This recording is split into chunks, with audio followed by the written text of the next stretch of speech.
Topic है CA दंग। CA दंग हमारे मुल्क में बहुत कॉमन है। Thousands of people are dying every year, और हम आंखें होते भी अंधे हैं।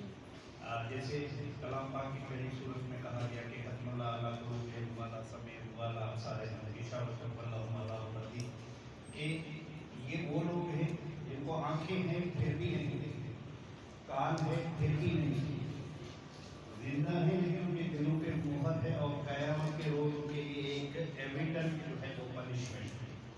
ये सूरह बकरा की आयत है। तो हमारे यहाँ भी ये सीए दंग का जो एक फैक्टर है उसको अगर हम रिलेट करें तो एक बड़ी बात बन जाती है, लेकिन स्मोकिंग। तो स्मोकिंग हमें पूरी दुनिया कह रही है, पूरी दुनिया इस बात से मुत्तफिक है कि जो सीए दंग के जो मेन ड्राइवर है वो स्मोकिंग है। चाहे एक्टिव हो, लोग पिए या लोगों के सामने पिए। तो एक्टिव और पैसिव स्मोकिंग का जो कंसेप्ट है, this is the main factor responsible कि जब पूरी दुनिया कह रही है आपके सिगरेट की हर डब्बी पे लिखा हुआ है कि ये कैंसर कराता है, और गवर्नमेंट ही उसको चलाती है, गवर्नमेंट की ही सुपरविजन में। ये क्यों हो रहा है? क्योंकि millions trillions of the rupees in the form of taxes the government के, और हाथ से हम खुद अपनी नेशन को एक बहुत ही ड्रेडफुल बीमारी दे रहे हैं। क्यों? क्योंकि lungs are the vital organs. फेफड़े के बगैर तो जिंदगी नहीं है। तो अगर फेफड़ा मुतासिर है तो आपको देखो सिंपल सा जुकाम होता है और दूसरे दिन हम एक्सक्यूज कर लेते हैं कि हम क्लास में नहीं आएंगे, तबीयत सही नहीं है, क्योंकि ये रिस्पायरेटरी ट्रेंड है। सांस है तो जिंदगी है, सांस नहीं है तो जिंदगी नहीं है। तो इसी तरीके से सीए दंग जो है दुनिया में कम हो रहा है। पूरी दुनिया के आप स्टेटिस्टिक्स से उठाओ तो वो डाउन जाता है, लेकिन अगर पाकिस्तान के स्टेटिस्टिक्स से उठाओगे तो वो बढ़ रहा है। रीजन क्या है? रीजन यही है कि हम पढ़े लिखे जाहिल हैं। वही कलाम पाक वाली आए कि हम आंखें होते हुए भी अंधे हैं। तो ये है एक, ये आपने पिक्चर वो लोग जिन्होंने एनाटॉमी में स्पेसिमेन देखे होंगे जो डेड पर्सन के, तो ये पिक्चर आपको वहां नजर आएगी। आप देखें कि इसमें कुछ तो इंटरव्यू हुआ होगा कि आप दोनों साइड को कंपेयर करो कि कहीं ऐसा कोई भी निशान आपको नजर आएगा कि जो मैच नहीं कर रहा होगा बाकी की। हो सकता है मरने के बाद पता चले कि इसको कोई लंग की डिजीज थी। ये इसकी मिसाल एएसडी की तरह है, इसकी मिसाल गाल स्टोन की तरह है। एएसडी और गाल स्टोन ऐसे होते हैं कि बंदा मर जाता है, ऑटोप्सी पे पता चलता है कि इसको पित्ते में पथरी थी, इसको दिल में सुलग। ठीक है, तो कभी कभी अभी तो ये रिसेंट दौर है तो इस वजह से, वरना जो अब थोड़ा सा आगे जाओगे तो ये कि हम समझते हैं कि सीए दंग एक ड्रग है, एक किसी पार्टिकुलर हिस्से का ट्यूमर होगा, उसको हम सीए दंग कहेंगे। लेकिन आप देखें तो सही कितने स्ट्रक्चर्स हैं जो इनसाइड दी लंग है।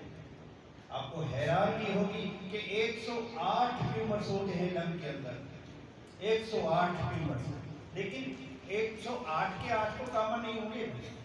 कॉमन तो वो होते हैं जो हम जिनको हम इन्वेस्टिगेट कर पाते हैं, डायग्नोज कर पाते हैं, फिर हम उनको लेबल करते हैं। तो इसी वजह से ये देखें कि डिफरेंट स्ट्रक्चर है। चले आप एक छोटी सी मिसाल ले लें, एक आर्टरी है, उस आर्टरी की हिस्टोलॉजी पे जाए तो देखो उसमें कितने और स्ट्रक्चर्स हैं। उसमें स्मूथ मसल भी है, इंटीमा है, मीडिया है, एडवेंशिया है। ठीक है, तो lot of the structures are there, और उन सबकी प्रॉपर्टी आर्टरी वेन से मैच नहीं करेगी, वेन लिम्फेटिक से मैच नहीं करेगी, लिम्फेटिक नर्व से मैच नहीं करेगी। तो there are this different structure, और हर स्ट्रक्चर का बेनाइन मैलिग्नेंट ट्यूमर हो सकता है। तो इसी तरीके से मल्टीपल देखें कि कितने ऑर्गन हैं, और इन ऑर्गन का ट्यूमर्स जो है वो सीए दंग में शुमार होते हैं। हर ट्यूमर मैलिग्नेंट नहीं होता, और बहुत दफा हम मिसकंसेप्शन के साथ कि एक शेडो नजर आ गया, जैसे कि ये वाला। अब जब तक बायोप्सी इसको प्रूव न करे, इम्यूनोहिस्टोलॉजी या इम्यूनोहिस्टोकेमिस्ट्री इसको प्रूव न करे, तो तब तक पता नहीं चलेगा कि ये किसने। हाँ, हम सोच सकते हैं, समझ सकते हैं, कंसीडर कर सकते हैं हाँ कि हो सकता है, और उसका एक क्लिनिकल स्पेक्ट्रम जो है हम अपने सामने लेके और उसको डायग्नोज करते हैं। तो देखें कि ये 108 ट्यूमर्स है और ये 99% टिश्यू नॉर्मल टिश्यू होते हैं जो मतलब लंग के अंदर मौजूद होते हैं 99 किस्म। अब जाहिर 99 किस्म के टिश्यू है, तो जहाँ सेल होता है वहाँ ट्यूमर होता है, याद रखें। जहाँ सेल होता है वहाँ ट्यूमर होता है, जहाँ सेल नहीं होगा तो वहाँ ट्यूमर नहीं होता। ये एक जर्नी थी कि सीए लंग कब डायग्नोज हुआ, कैसे उसको अप्रोच किया गया। तो ये शुरू होता है 1815 1815 से, और हमारे पास जो डेटा है वो 2020 की। तो शुरू में ये हुआ कि लोग सस्पेक्ट करते थे, अंदाजा करते थे।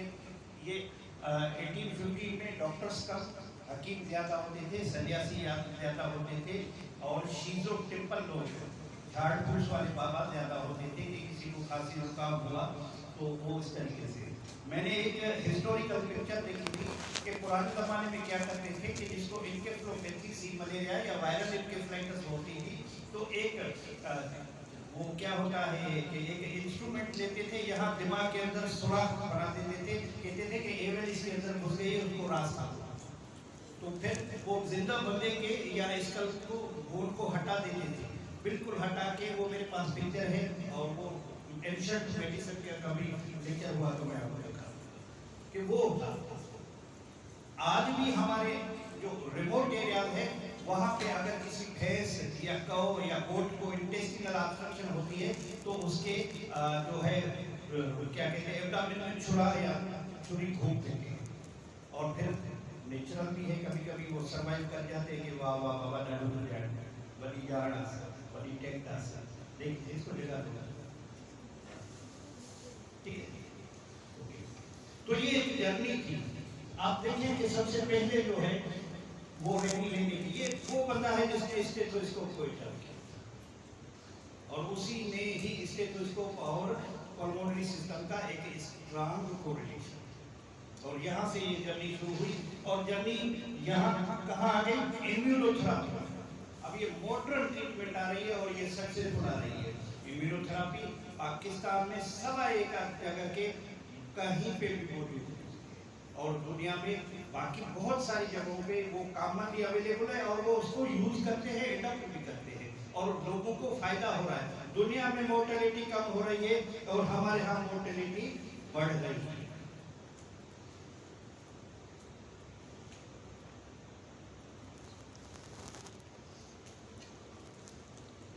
लेगेसी क्या है? इसमें देखिए कि 2022 तक जो रिपोर्ट्स हुई हैं कि 1.8 मिलियन डेथ्स हो रहे हैं सीएलएम की, एक बड़ी फिगर है। आप इसको अगर 1 2 3 4 में काउंट करो तो देखो ये कहाँ तक।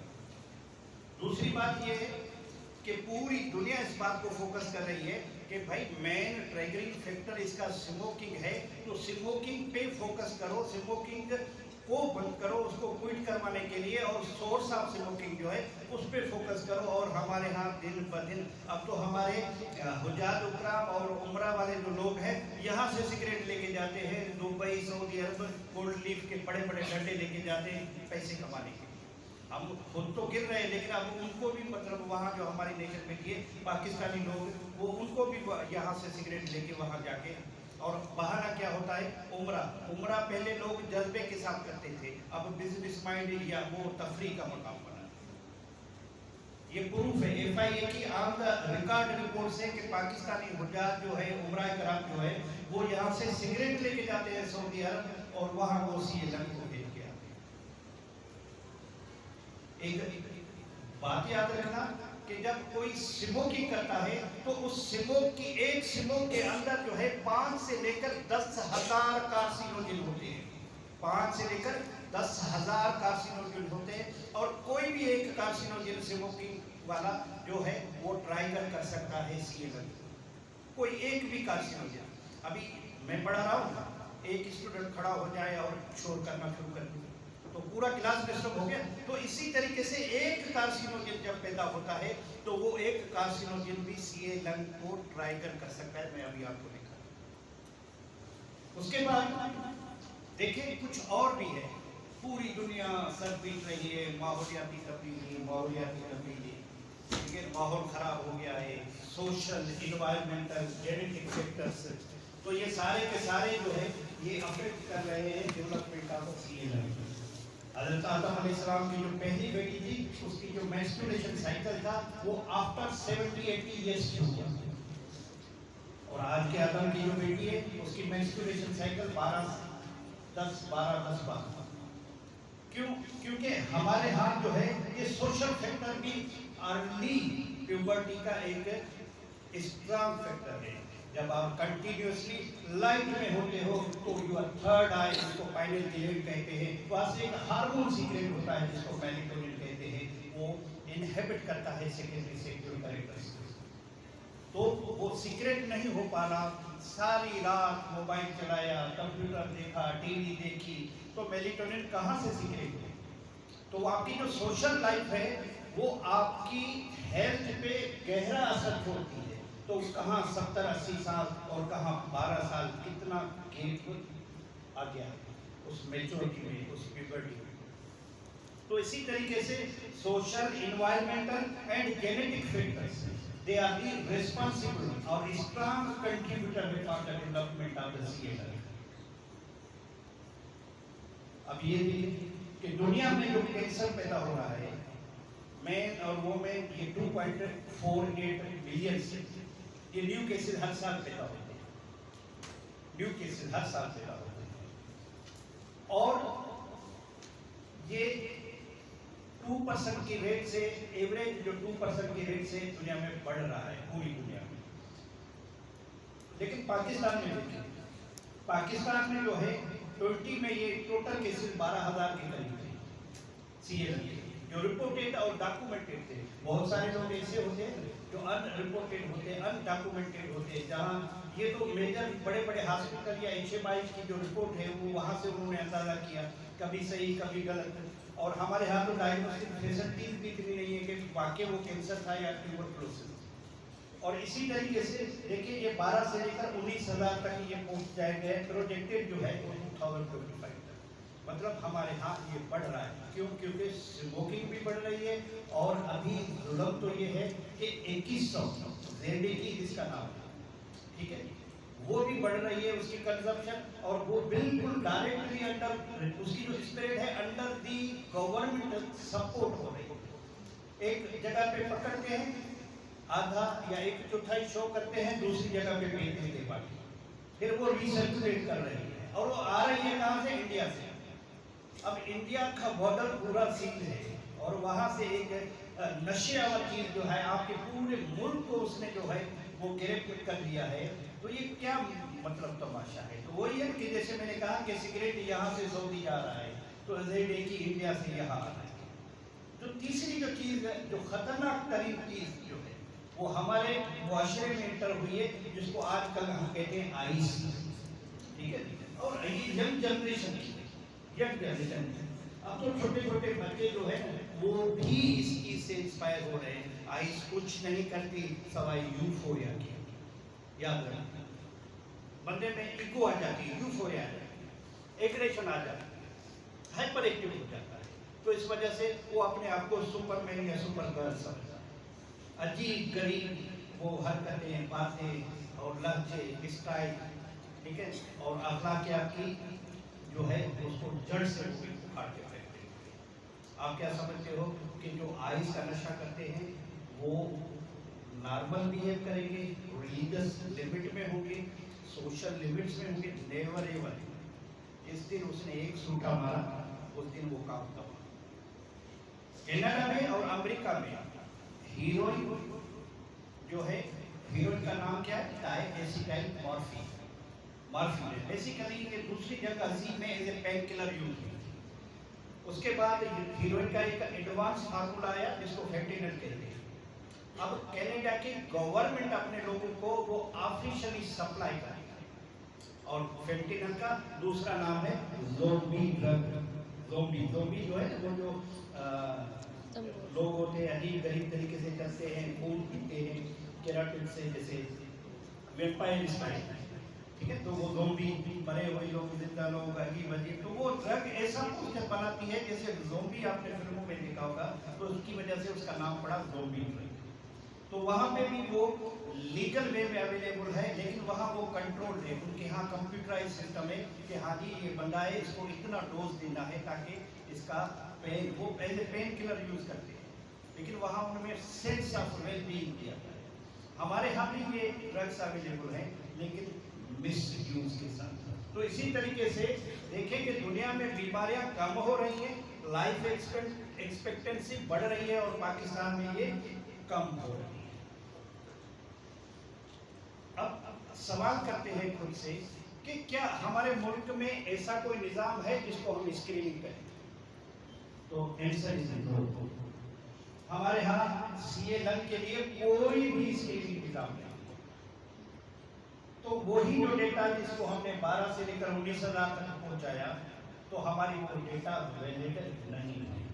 दूसरी बात यह कि डायग्नोसिस एंड स्टेजिंग, तो हमारे यहाँ बदनसीबी ये है कि जब डायग्नोज होता है तो उसके कुछ दिनों के बाद मर जाता है, ठीक है। स्टेजिंग तो दूर की बात है। अब स्टेजिंग तो सिर्फ डायग्नोसिस और स्टेजिंग तो सिर्फ उन लोगों के लिए है जो अफोर्डेबल है, गरीब तो रास्ते में ही मर जाएगा, ठीक है। आपने बहुत दफा सोशल मीडिया पे देखा होगा कि वो पैदल लेके जा रहे हैं, मर गया, वो खोटे गाड़ी में लेके जा रहे हैं, रेडी में लेके जा रहे हैं, तो ये क्या है? ये लेक ऑफ फैसिलिटी है। हमारे यहाँ कोई भी एडवांस सिस्टम नहीं है फॉर द मैनेजमेंट। हम लोग पैदा हुए ही मरने के लिए। तीसरी बात जो है therapy, decision, planning and treatment, there is a poorest concept. बाकी जो दुनिया के अंडर डेवलप्ड कंट्री है उसकी तरह हमारे यहाँ भी है। तो न तो हमारे पास कोई प्रॉपर ट्रीटमेंट है, न कोई प्रॉपर मैनेजमेंट है। तो इसी वजह से क्या होता है, हमारे यहाँ मोर्टेलिटी रेट इंक्रीज हो रहा है, दुनिया में कम हो रहा है। मॉनिटरिंग एंड फॉलो अप, तो हमारे यहाँ एक दफा मरीज आता है, दवाई लेके जाता है, फिर दोबारा नहीं आता या दूसरे डॉक्टर के पास चला जाता है।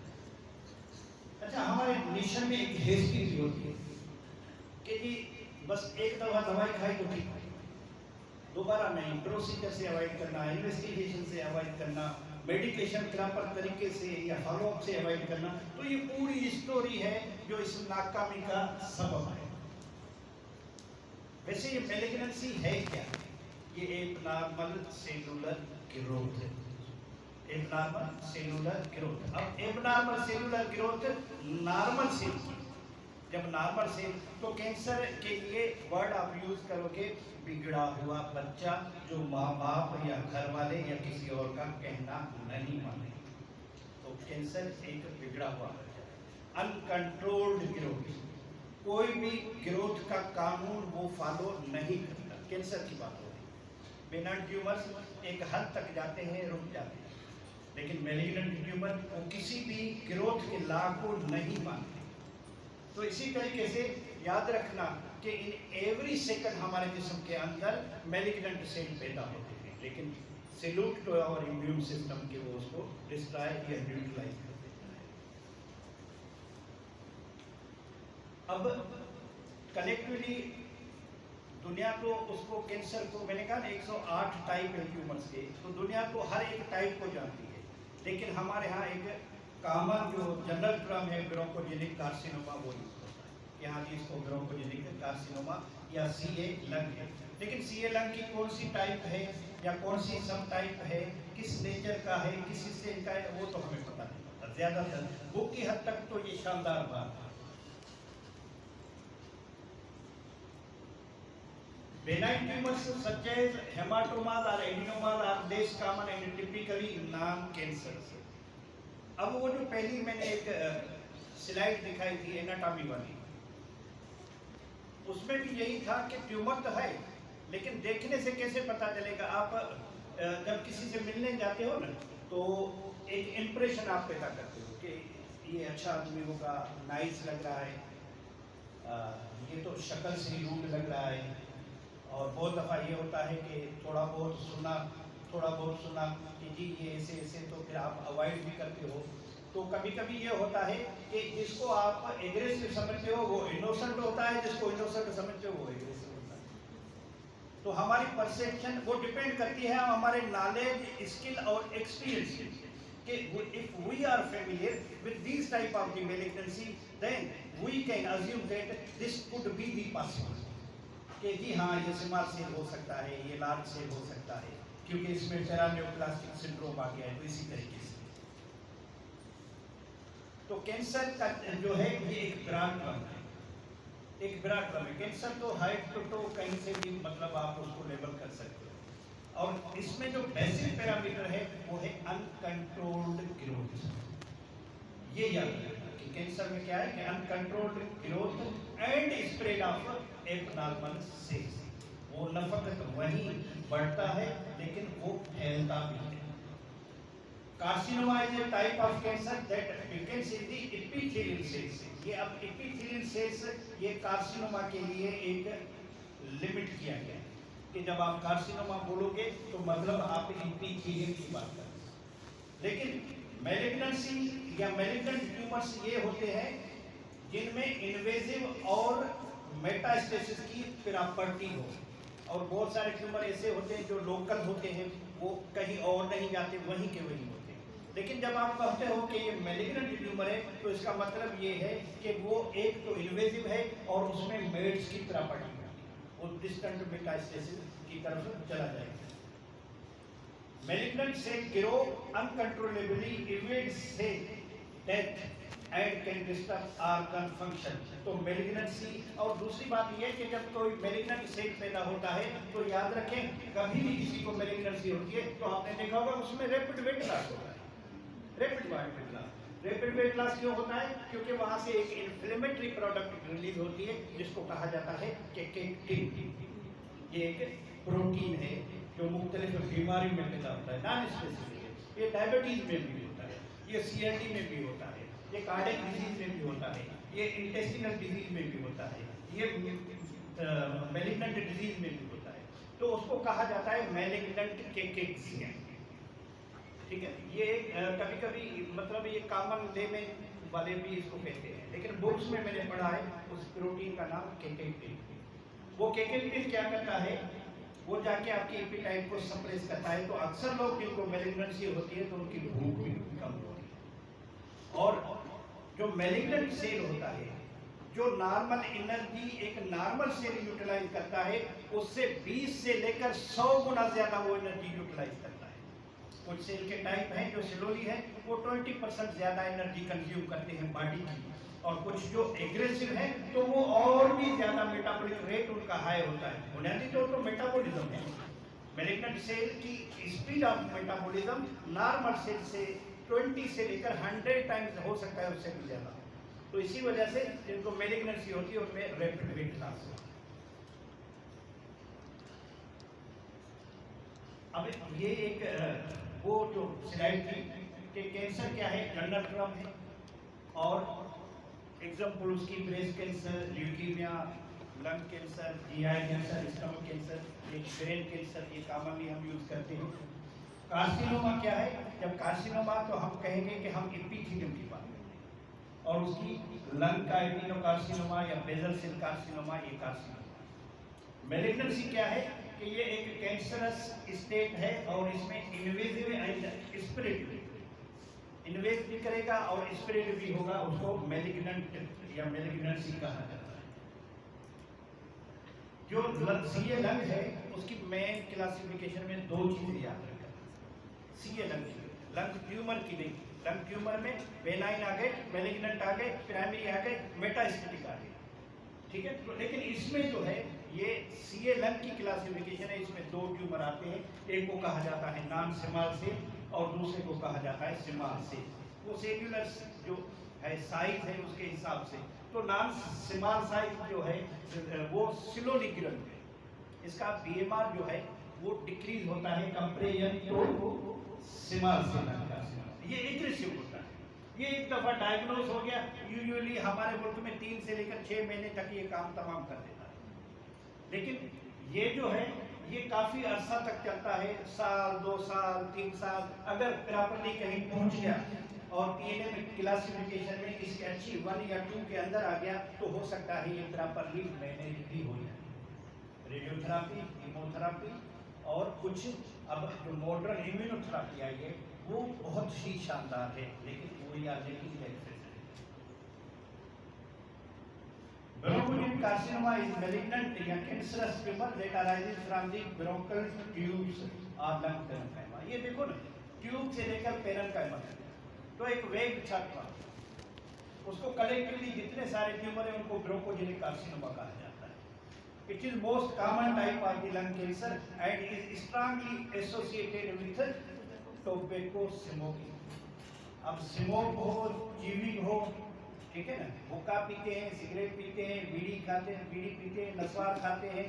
अब ये रेड 21 जो है ये इनमें ज़्यादातर जो है वो कंपाउंड होते हैं जो सीएनए से स्टिमुलेशन की तरफ लेके जाते हैं, स्टिमुलेंट टाइप के कंपाउंड होते हैं। और ज़्यादातर ये इनका इफेक्ट जो है वो सिंपल, आज नींद आ रही है सिगरेट पिए, थकावट हो गई है सिगरेट पिया, जी फारिग बैठे हैं सिगरेट पिया। इसी तरीके से तो ये यूजुअली एज एन स्टिमुलेंट के तौर पे काम करते हैं। तो इस वजह से टोबैको सिगरेट के अंदर क्या होता है, निकोटीन, ठीक है, निकोटीन। पहले वो पुराने ज़माने में हुक्का पीते थे, अब ये आ गया है। तो आइस वाला भी नशा मैंने देखा है कि कुछ अर्सा पहले, इस वक्त जो है हमारे जो स्टूडेंट कैटेगरी है उसमें बेनज़ीर यूनिवर्सिटी और कायदाबाद यूनिवर्सिटी, इसमें सबसे ज़्यादा यंग जनरेशन आपकी जो है वो स्मोकिंग और आइस का नशा इस वक्त। और पेरेंट्स जो है बाबा माँ बना तो मुझे होते कम पिया है, पढ़ाई में करनी है, मुझे सेमेस्टर वेट हुआ है, मुझे पैसा नहीं डिजर्व करना है। तो माँ बाप 2,000 पैसे दे देते हैं आपके एकेडमिक पर्पज़ के लिए, तो कुर्बानी दे दें, वरना किसको लाचार है कि अपनी जवान बेटी को जो है ना वो आपके फ्यूचर की खातिर आपको छोड़, वरना जो है ना हमारे जो पहाड़ी का कल्चर है उसमें लड़की को तो दरवाजे के या गली की चौखट तक जाने नहीं देते। पूछो किसी भी स्टूडेंट से, ऐसे ही।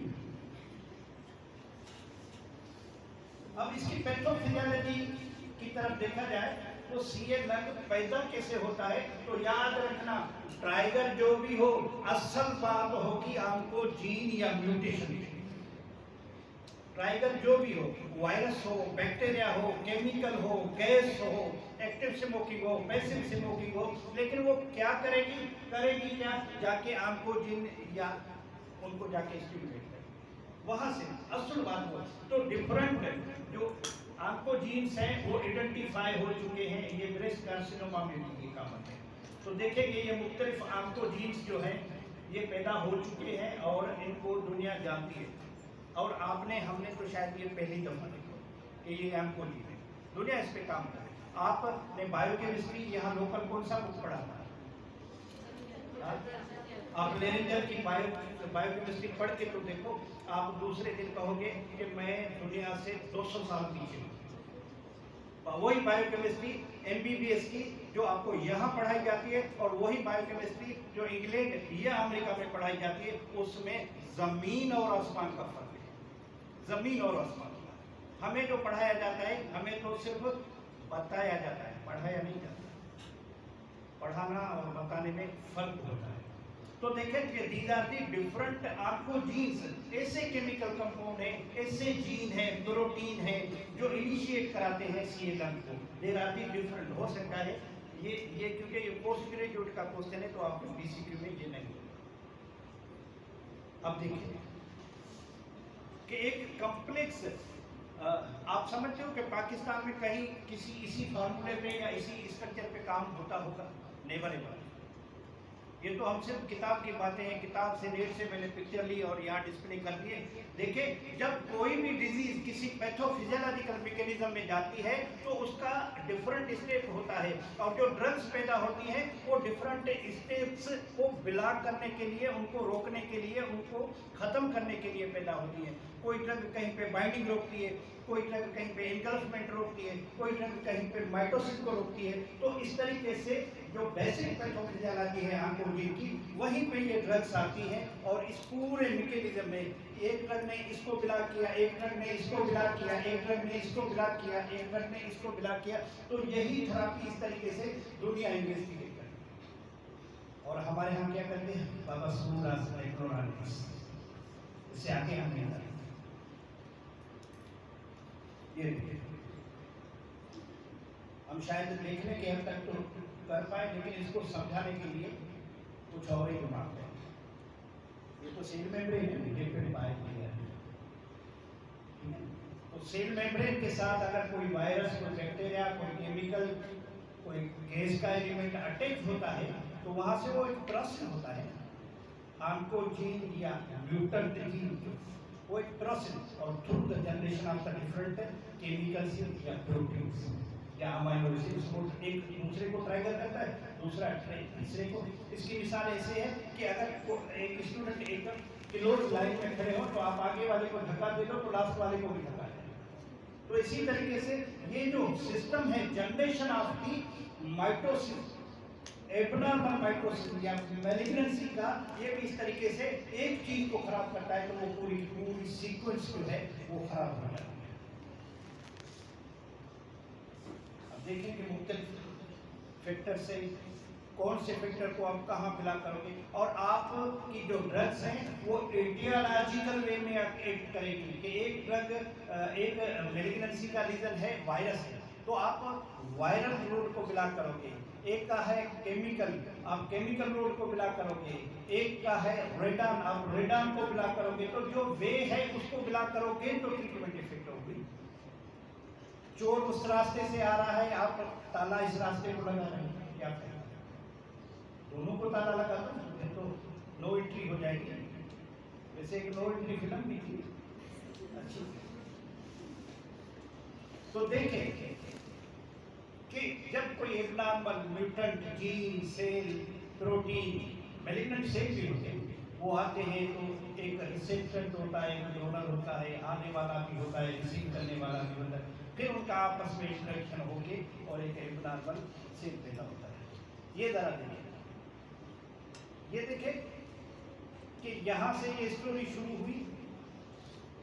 ये एक ड्रग पाथ है कि अगर आपको मुख्तलिफ किस्म की, यहाँ कोई ड्रग देते हैं, इसको ब्लॉक करते हैं, यहाँ ड्रग देते हैं, यहाँ ड्रग देते हैं, या ये ड्रग दी तो ये ट्यूमर सेल की डेथ होगी। ये कामयाब तरीके इम्यूनोलॉजिकल जो नई बायोलॉजिकल इवेंट आया कि इसकी वजह से ज़रा कामयाब है।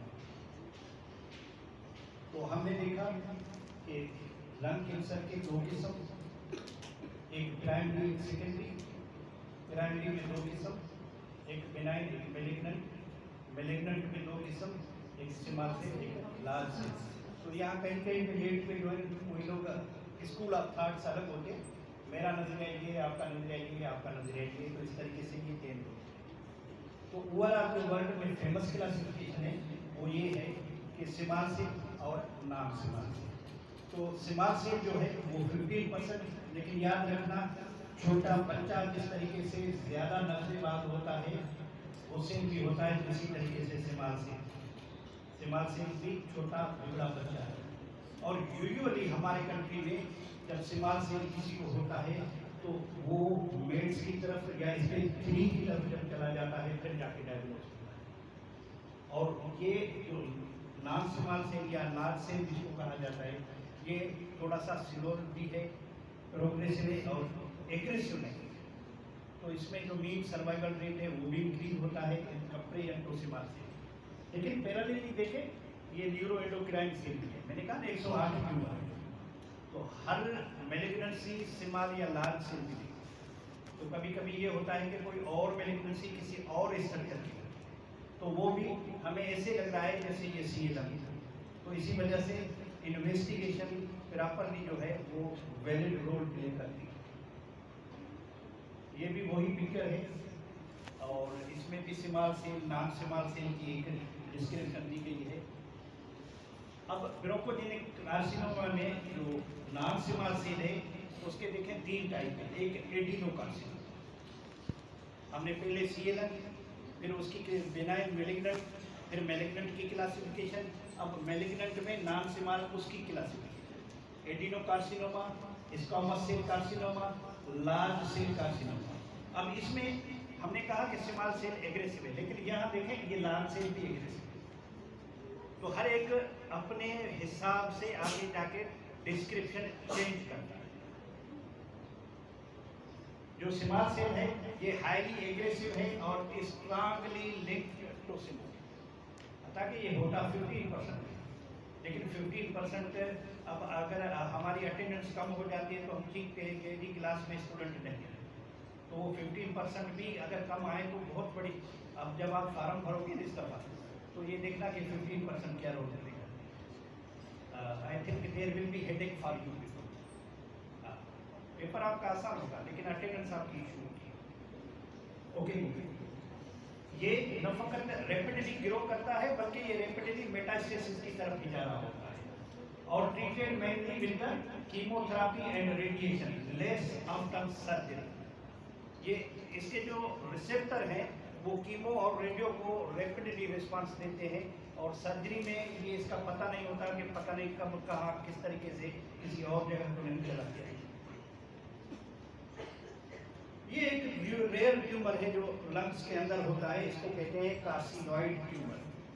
अब इसकी एक ब्यूटी है कि जब आप किराने के डायरिया की कॉजेज पढ़ोगे तो वहाँ कार्सिनोइड का जिक्र आएगा, लेकिन उसमें ये होता है कि जब डायरिया का एपिसोड होता है तो चेहरा लाल हो जाता है, ब्लीचिंग हो जाती है और ये हार्ट पे भी इफेक्ट करता है कि हार्ट के अंदर मरमर भी पैदा करता है।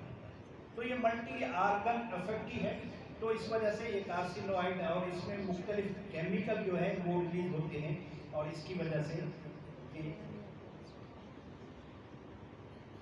क्या चीज़ है जो लंग कैंसर कराती है। तो नंबर 1 पे क्या है, 85% कार्सिन में स्मोकिंग है और फिर सेकंड हैंड स्मोकिंग। एक पी रहा है और दूसरा देख रहा है, तो जो पी रहा है उसके मुंह में धुआं जा रहा है फिल्टर के जरिए और जो नहीं पिया वो डायरेक्टली उसके जितने सारे कार्सिनोजन हैं तो वो कहते हैं कि जलाया था सिगरेट तेरी याद दिलाने को मगर जालिम जोड़े ने तेरी तस्वीर बना डाली। तो लोग ऐसे ही कहते हैं कि भाई परेशान आ रहा है खुदा के बंदे, कोई इश्क में भी कोई सिगरेट पीता है हद हो गया और इश्क में नशा करता है।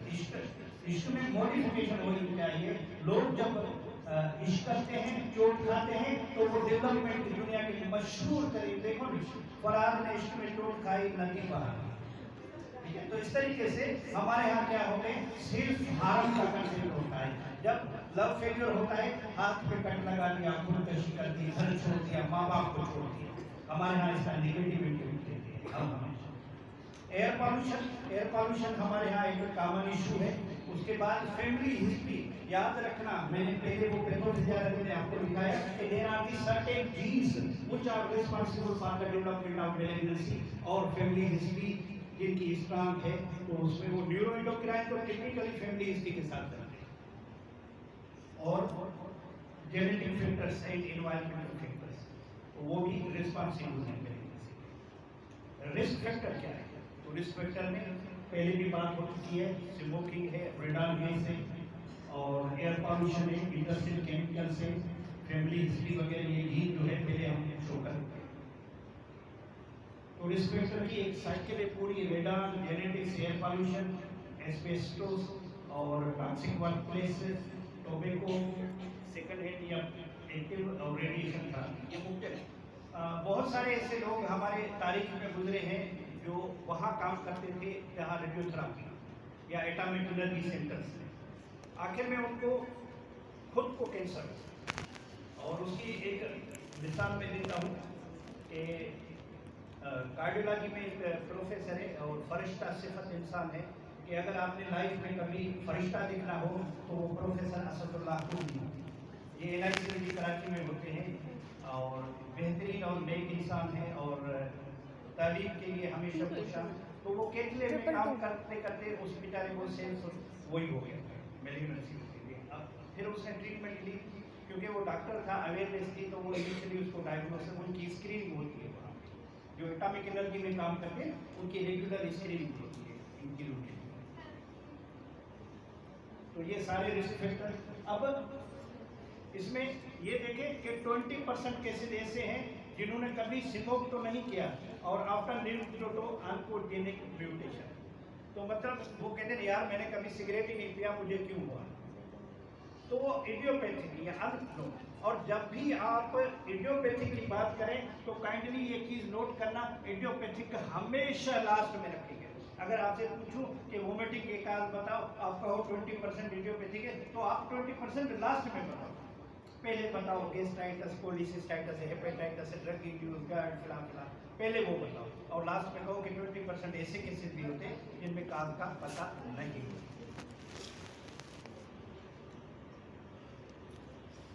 अगर एक्सरे पे आपको कोई निशान नजर आए और आप समझो कि ये मास है, तो हर मास मैलिग्नेंट नहीं, तो देखिए ये मुख्तलिफ चीजें हैं, जैसे बेनाइन लंग ट्यूमर्स वो भी तो हैं, उनको भी कभी नहीं भूलना चाहिए। हाँ, लंग कैंसर तो है लेकिन बेनाइन।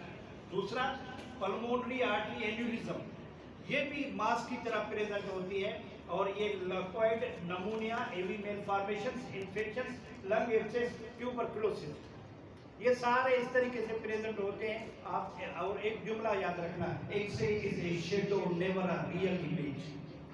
एक्सरे शैडो है, और जब भी आपसे कोई पूछे कि इस एक्सरे में क्या है, तो आप कहोगे it could be tuberculosis, it could be pneumonia, it could be malignancy. आप ये नहीं कहोगे ये नमूनिया है, ये मैलिग्नेंसी है या टीबी है, it could be, because X-ray is a shadow never a real image. आप तो शैडो लेते हो, बंदा खड़ा किया, रेडिएशन पास हो गया।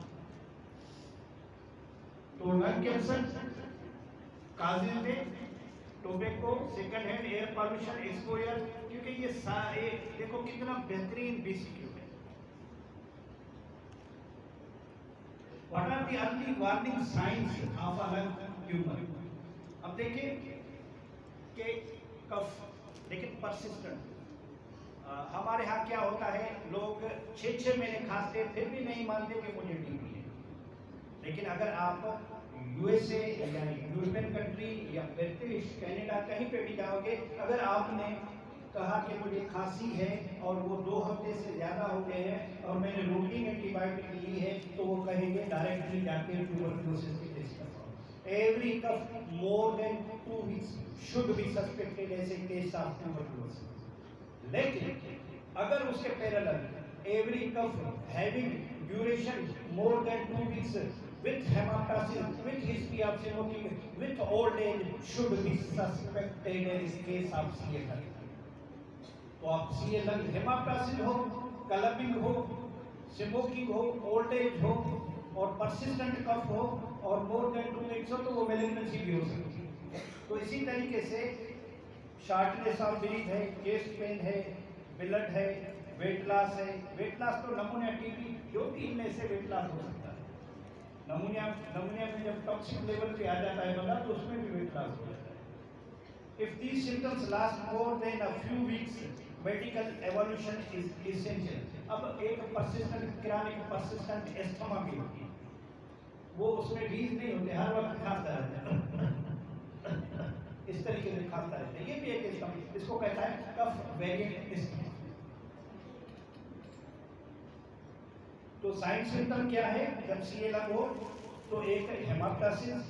अब हेमाप्टासिस की डेफिनेशन याद रखना, हर हेमाप्टासिस ब्लड जो खांसने में आए वो हेमाप्टासिस नहीं होता, हो सकता है उसका सोर्स जो है ओरल कैविटी हो। तो याद रखना कि any bleeding below vocal cord is known as haemoptysis. जब उसकी ओरिजिन वोकल कार्ड से नीचे होगी तो आप हेमाप्टासिस कहोगे, अगर उसके ऊपर है तो आप हेमाप्टासिस नहीं कहोगे।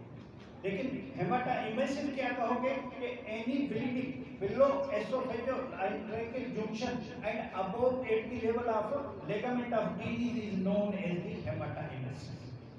दोनों के एक मार्जिन रखे हुए हैं कि हेमाप्टासिस किसको कहते हैं और हेमाटा इमेसिव किसको कहते हैं। बहुत सारे स्टूडेंट हैं जब अच्छे एग्जाम में जा रहे हैं तो ये डेफिनेशन नहीं आती है। परसिस्टेंट का चेस्ट पेन देखें कि पैरेन्काइमा के अंदर जहां भी नर्व हो वहां से वो पेन को कैरी करती है। चाहे वो अपना पिलूरा हो, पराइटल, विजरल या अंदर जो ब्लड वेसल है, वहाँ पे भी ये नर्व एंडिंग्स होती है क्योंकि पेन की सेंसेशन को लेके जाती है। होर्सनेस है तब जब रिकरेंट लैरिंजियल नर्व हुआ तब, और ये ब्रोंकोजेनिक कार्सिनोमा और इट लेवल ऑफ ट्रेकिया जहाँ बाइफरकेट होती है वो यूजुअली वहाँ की लोकेशन बताती है। ब्रीथलेसनेस जब लंग ज्यादा डिमेज हो जाए, प्लूरल इन्फेक्शन हो जाए, फंक्शनल कैपेसिटी ऑफ लंग्स वो इम्पेयर हो जाए तो फिर ये, और फ्रीक्वेंट रेस्पिरेटरी इन्फेक्शन। याद रखें जब पेशेंट मैलिग्नेंसी डेवलप करता है तो मैलिग्नेंसी अलामत होती है वीक इम्यून सिस्टम की, और वीक इम्यून सिस्टम की वजह से सेकेंडरी बैक्टीरियल इन्फेक्शन ये भी कॉमन हो जाता है। कुछ मैलिग्नेंसी ऐसी है जिसमें फीवर नहीं होता, कुछ मैलिग्नेंसी ऐसी है जिसमें फीवर माइल्ड होता है, कुछ मैलिग्नेंसी ऐसी है जो प्रेजेंट ही हाई ग्रेड फीवर के साथ होती है, leukaemia is the best example. तो बहुत सारी मैलिग्नेंसी आप जब जेविट्स की माइक्रोबायोलॉजी खोलोगे तो उसमें आप ट्यूमर्स के प्रेजेंटेशन देखोगे कि फीवर, चेस्ट पेन, फिला तो बहुत सारे ट्यूमर्स के नाम ऐसे आएंगे जिनकी सोल मैनिफेस्टेशन ही फीवर है, वो फीवर के साथ आएंगे। तो फीवर कैन आकर इन एनी मैलिग्नेंसी, ये याद रखना। कभी सब क्लिनिकल, कभी क्लिनिकल, कभी लो, कभी हाई ग्रेड, वो आ सकता है। टाइम तो बता दो। वही सिम्टम रिपीट हो रहे हैं कि बहुत सारे जो है एसिम्प्टोमेटिक, तो मैलिग्नेंसी में भी एसिम्प्टोमेटिक। जब मैं 4th ईयर में था तब मैंने रॉबिन्सन कुमार की पैथोलॉजी पढ़ी, उसमें चैप्टर का 4 था, उसको चैप्टर 4 था या 5 न्यूक्लियस थे, तो न्यूक्लियस वाले चैप्टर में एक जुमला लिखा हुआ था, मुझे आज भी याद है, 93 की बात बता रहा हूँ, आज से 23-24 साल था, उससे भी ऊपर है, मतलब 33 साल था, ठीक है। तो वहाँ लिखा हुआ था, एक child asked a question from his doctor कि doctor, my mother died due to cancer, doctor my father died due to cancer, and I also, the doctor replied, yes you may die from the cancer because we are swimming in the ocean of carcinogens. वही बात के हमारे cell जिस्म के अंदर हर second में 2-4 malignant cell पैदा होते हैं, तो ये जितना सारा एनवायरनमेंट है इसमें we are swimming in the ocean of carcinogens. और मैंने पहले भी कहा कि एक सिगरेट स्मोक में 5 से लेकर 10,000 कार्सिनोजेन है।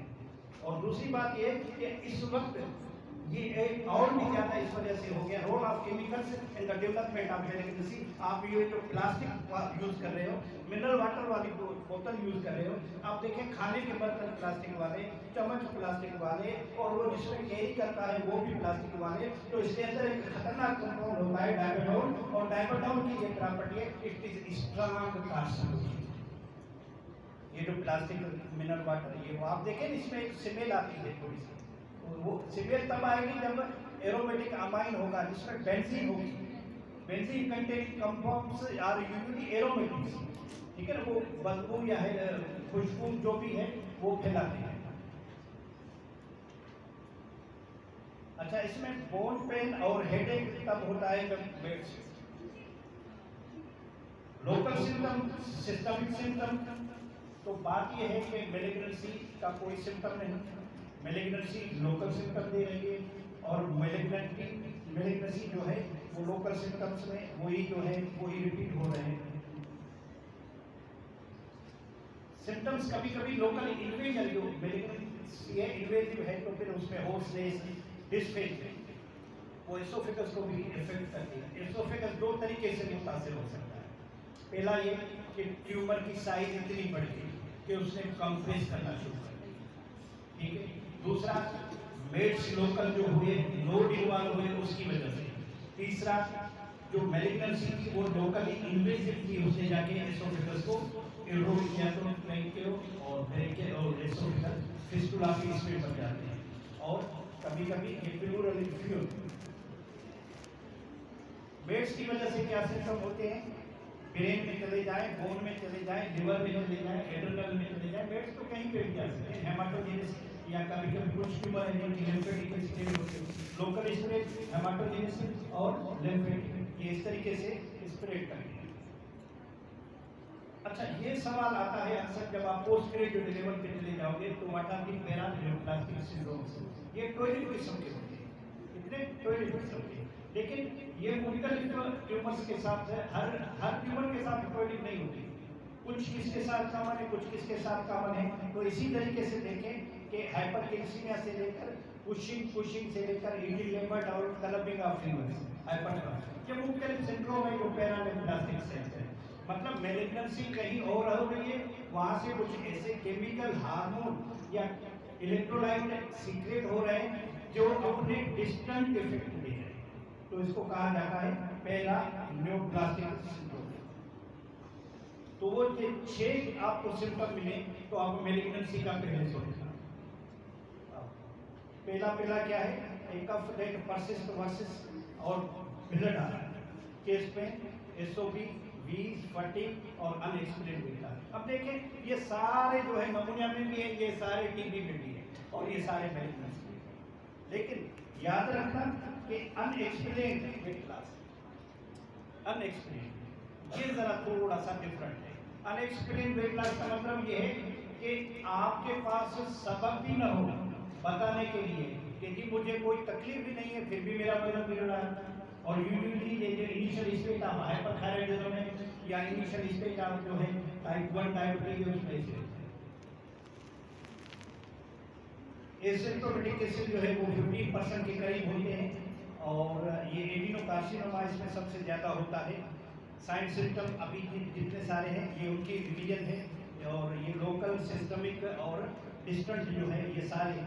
अब इसमें देखें कि about 25% of cases are asymptomatic, कोई सिम्टम नहीं होता एंड डिटेक्टेड इंसिडेंटली। आप किसी और इन्वेस्टिगेशन के लिए गए, फिर उसने डॉक्टर ने कहा कि एक्सरे करवा लो। पहले क्या होता था, आप बिफोर एवरी सर्जरी, यहाँ पे भी मैंने देखा था, दुनिया में भी ऐसे कर रहा था, बिफोर एवरी सर्जरी आप पेशेंट का चेस्ट एक्सरे कराओ, चेस्ट फिटनेस करते थे। अब न्यू गाइडलाइंस ये है कि एक्सरे में क्या होता है, रेडिएशन होती है और आप क्लिनिकल एग्जामिनेशन करो, हिस्ट्री लो और अगर देखो कि इस पेशेंट का एक्सरे जरूरी है तो एडवाइस करो, otherwise not, because we are exposing the patient to the unnecessary radiation exposure and radiation are one of the strong contributory factors for the development of malignancy. वही की डिफरेंस क्या है कि स्लो होता है, लेटर, लेस, स्ट्रॉन्ग, ये repeat हो चुकी है। व्हेन टू सस्पेक्ट CLL, अब कब पेशेंट में सस्पेक्ट करोगे, तो सबसे पहला है कि कफ हो 3 हफ्ते से ज़्यादा, हेमाप्टासिस हो, वेट लॉस हो, रिकरेंट इन्फेक्शन, स्मोकिंग की हिस्ट्री और उसके अलावा एज 50 से ज़्यादा हो और हाई रिस्क पेशेंट और should consider low dose CT screening. इसका जिक्र मैं अभी आपके इन्वेस्टिगेशन, अब तो कमाल हो गया है, अब तो आप कुछ भी न करो, एक्सरे निकलवाया आपने, अपलोड किया, AI को कमांड दी कि देखो इसको रीड करो, उसी टाइम आपको रिपोर्ट अभी आ रहा है, टाइम हो गया। तो इस पे लास्ट स्लाइड इसको क्या नेक्स्ट लेक्चर में कंटिन्यू कर, मतलब नॉलेज तो अपनी जगह पे ठीक है, आप पढ़ लोगे, लेकिन जिस तरीके से ये आपको बताया जा रहा है तो शायद आपको उम्र भर के लिए ये चीज़ें याद रहें। तो जब आप सस्पेक्ट करो कि इसको CLL है तो उसके लिए कुछ इन्वेस्टिगेशन जो है वो बेसिक इन्वेस्टिगेशन जो है आप करवाओगे। तो सबसे पहले जो है केसेस, दूसरे नंबर पे CT स्कैन और उसके बाद ये पेट। आपको पता है पाकिस्तान में कितनी मुश्किल है, सिर्फ 2, अब शायद 30 भी आ रही है, सिर्फ 2, अब शायद 30 भी आ रही है, ठीक है, पूरे पाकिस्तान। अब ये एक्टिविटी आप डिजीज को इंडिकेट करती है, जनाब में भी है, इस्लामाबाद में, अब शायद ये गंबट में भी आ रही है, कहीं और भी है। MRI और स्कैन तो यहाँ हमारे यहाँ भी अवेलेबल है। तो early stage detection after improve treatment outcome significant. जितना जल्दी डायग्नोज करोगे तो हो सकता है आपकी ट्रीटमेंट इफेक्टिव। अदरवाइज एक दफ़ा अगर आप किसी को शुरू होती है, हमेशा होती है कि बाबा हार्ट कैंसर कैंसर हार्ट में। तो यूजुअली हमारे यहाँ मेन सर्वाइवल रेट है आफ्टर डायग्नोसिस वो 6 से लेकर 12 महीने, 6 महीने ज़्यादा होता है एक दफ़ा डायग्नोस हो गया। और वो डिपेंड करता है नेचर आपकी ट्यूमर की सिरोनी है या एग्रेसिव है, तो उस पर तो यूजुअली 6 महीने 12 महीने मैक्सिमम। कभी कभी ये होता है कि हम अज्यूम करते हैं कि ये सिमार सेल है और वो सिमार सेल नहीं होता, वो कोई और टाइप होती है, तो हम कहते हैं कि सिमार सेल है, एग्रेसिव है, ज़्यादा में ज़्यादा 6 महीने इसको मिल जाए, लेकिन वो बंदा 2 साल तक छूट जाए, ये डॉक्टर कूल है। ठीक है, ऐसे भी लोग कहते हैं कि डॉक्टर कूल है, इसने कहा 6 महीने में मर जाए। कभी कभी ये होता है कि आप कहते हो कि इसकी लाइफ जो है, मेरी लाइफ जो है वो 6 महीने है और वो 6 महीने के अंदर मर जाता है, तो डॉक्टर को लोग कहते हैं कि बाबा ही तो जानूँगा इनके हर से की खबर पड़े थी, फिर उस डॉक्टर की मार्केटिंग वैल्यू बढ़ जाती है। फिर किस we have to Indian thank you को डायग्नोस करने के लिए हमारे पास 3 ऑप्शन हैं। पहला ये है कि हम हिस्ट्री लेंगे और हिस्ट्री में अगर हमें कोई ऐसा स्ट्रॉन्ग क्लू मिल जाता है जो सस्पिशियस हो टुवर्ड्स दी मैलिग्नेंसी, तो हम उसको आगे एग्जामिनेशन की तरफ लेके जाते हैं। फिर एग्जामिनेशन, हिस्ट्री, एग्जामिनेशन को मिला के सचेज इन्वेस्टिगेशन। तो याद रखिए कि जो फर्स्ट इजी डीप और डेंजरस इन्वेस्टिगेशन है वो केस एक्सरे। केस एक्सरे तो केस एक्सरे डेंजरस इस वजह से क्योंकि रेडिएशन है, तो रेडिएशन जब भी एक्सपोज करेंगे तो वहाँ वो माइक्रोसिस के एलिमेंट को और भी ज़्यादा बढ़ा देगा। तो हिस्ट्री, एग्जामिनेशन और इन्वेस्टिगेशन। इन्वेस्टिगेशन में अच्छा ये रिव्यू है कि लास्ट टाइम ये थोड़ी दिन में लंग कैंसर के बारे में हमने कहा था कि there are 2 types, number 1 small cell, number 2 non small cell. जो सिमार सेल है वो 15% आपकी पिरामिड लंग ट्यूमर जो है उनका हिस्सा है और 85% जो है वो नॉन सिमार सेल है। फिर उस नॉन सिमार सेल में जो है वो 10% स्क्वामस है और 90% जो है वो नॉन स्क्वामस है। फिर उस 90% में 10% जो है लार्ज सेल है और बाकी जो 90% है there are different types of tumour. मैंने कहा था कि 108 ट्यूमर्स है, तो वो हर स्ट्रक्चर का, हर एलिमेंट का अपना अपना ट्यूमर होता है और उसके डिफरेंट पैटर्न्स होते हैं। तो क्वेश्चन बात थी how is lung tumour diagnose. तो सबसे पहले ये है कि इन्वेस्टिगेशन से पहले आप हिस्ट्री और एग्जामिनेशन करोगे। जहाँ डाउट होगा, सस्पिशियस हो गया आप या क्लिनिकल हिस्ट्री या एग्जामिनेशन वो मैच कर रहा होगा कि इस पेशेंट को सीए लंग हो सकता है, तो the first opening investigation is chest X-ray. अब चेस्ट एक्सरे लास्ट टाइम भी मैंने एक जुमला कहा था, दोबारा रिपीट कर रहा हूँ कि X-ray is a shadow never a real image. अब 2 बातें और याद रखना कि अगर कोई नॉर्मल एक्सरे आपके हाथ में दे और कहे कि जी इसमें बताओ कि टीबी है या नहीं है, तो आप कहो कि it could B. Word use करना एक्सरे में हमेशा कुड बी, ठीक है। अगर कोई आपसे कहे कि इस एक्सरे में मैलिग्नेंसी है, तो आप कहें कि इट कुड बी, क्योंकि बहुत सारे लेवल होते हैं रियल के और बहुत सारे इसमें जो एक्सरे टेस्ट है उसमें टाइम और डोज ऑफ रेडिएशन ये वाइटल रोल प्ले करता है। क्योंकि अगर टाइम थोड़ा दोगे तो रियल नजर ही नहीं आएगा, टाइम ज़्यादा दोगे तो रियल कवर अप हो जाएगा। फिर उसमें ये आता है कि ओवर एक्सपोज, अंडर एक्सपोज। एक नॉर्मल एक्सपोजर जो रिकमेंडेड होता है, फिर 1 सेकंड के लिए हम कहते हैं कि सांस लो, बस टिड़क की आवाज़ आती है, एक्सरे हो गया। तो वो एक सेकंड के कुछ हिस्से का वो टाइम होता है जो रेडिएशन। अगर वो रेडिएशन आपने कम दिए, डोज रेडिएशन का डोज पहले मशीन में सेट किया जाता है। अगर आपने रेडिएशन कम दिए तो बहुत सारे स्ट्रक्चर हाइड अप हो जाएंगे। अगर आपने रेडिएशन ज़्यादा दे दिए तो वो ज़्यादा ब्लैक नजर आएगा आपको और उसमें फाइंडिंग जो है वो नजर ही नहीं आएगी या आप मिस इंटरप्रेट कर सकते हो। तो चेस्ट एक्सरे में, हर चेस्ट एक्सरे में मैलिग्नेंसी, ट्यूमर, टीबी हो सकती है अनटिल अनलेस प्रूव्ड अदरवाइज। तो उसमें आपने ये रखना है।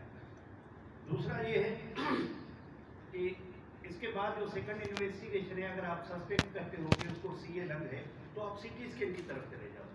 ये किताब तक तो ठीक है, लेकिन आप रूटीन में जब डेली एक्टिविटी जो प्रैक्टिस की आपकी होगी और आप क्लिनिकल साइट पे काम करोगे और किसी अच्छे सेटअप में होगे, तो वहाँ का ये प्रोटोकॉल है। तो फिर आप सीटी स्कैन एडवाइज करोगे। तो सीटी स्कैन के भी डिफरेंट टाइप्स हैं। ये नहीं है कि आप उस पर लिखोगे कि सीटी स्कैन, नहीं, सीटी स्कैन वाला पूछेगा कि कौन सा टाइप आपको चाहिए, तो there are the different modalities of the CT scan, और फिर ये आपकी जस्टिफाइड प्रिस्क्रिप्शन होगी कि आप उस पर क्या लिखते हो, with contrast, without contrast, conventional सीटी, हेलिकल सीटी, स्पाइरल सीटी या लो डोज सीटी। ठीक है, तो बहुत सारे सीटी के टाइप्स हैं जो आप अकॉर्डिंगली रिकमेंड करोगे। उसके बाद जो इन्वेस्टिगेशन है दैट इज वेरी हेल्पफुल, और वो है फंक्शनल स्टेटस के ठीक ट्यूमर तो है, उस अंदाजा हो कि ये ट्यूमर कितना एक्टिव है, स्लोली है, प्रोग्रेसिव या फास्टली ग्रोइंग है, स्लोली ग्रोइंग, तो उसकी मेटाबॉलिक एक्टिविटी को देखने के लिए हमें पैट स्कैन की जरूरत पड़ती है। अब तो पेट से भी ज्यादा बहुत कुछ आ गया है, लेकिन हमारे यहाँ पेट के शायद 2 या 3 मशीनें, मैंने लास्ट टाइम भी कहा था, तो 2-3 मशीनें पूरे पाकिस्तान में। अल्हम्दुलिल्लाह हमारे पंप्स में मेरी चेयरमैनशिप के अंदर जो है मैंने जो है डिफरेंट वार्ड एस्टेब्लिश किए, medical corps, medical ICU, pulmonology, neurology, psychiatry, ये सारे डिपार्टमेंट, गैस्ट्रोएंटरोलॉजी, ये एस्टेब्लिश करवाए हैं। यही आप लोगों के भले के लिए करवाए, ठीक है। लोग तो मुझसे भी पहले थे, लेकिन मैंने ये करवा दिए हैं, और we are in the working stage. आपके FCPS न्यूरोलॉजी के लिए आपकी ट्रेनिंग जो है वो इंशाल्लाह अभी स्टार्ट हो जाएगी। FCPS 2 न्यूरोलॉजी की वो भी है। अब मैं कोशिश कर रहा हूँ कि FCPS पल्मोनोलॉजी की भी ट्रेनिंग यहाँ शुरू कर दूँ। तो अगर मैं चेयरमैन रहा तो, अगर नहीं रहा तो कोई और आ गया, तो वो डिपेंड करता है। आपका पूरा एकेडमिक प्रोग्राम जो है वो आपका चेयरमैन चलाता है डिपार्टमेंट। अगर चेयरमैन में वो संजीदगी मैच्योरिटी है तो वो आपका एक ब्राइट फ्यूचर जो है वो ट्रेनिंग का लेके आ सकता है। अगर नहीं है तो आप वहीं के वहीं आप भी खुश, वो भी खुश, कीजिए, हला बोला लेक्चर हो गए, अल्लाह अल्लाह खैर सलाह जान चुकी।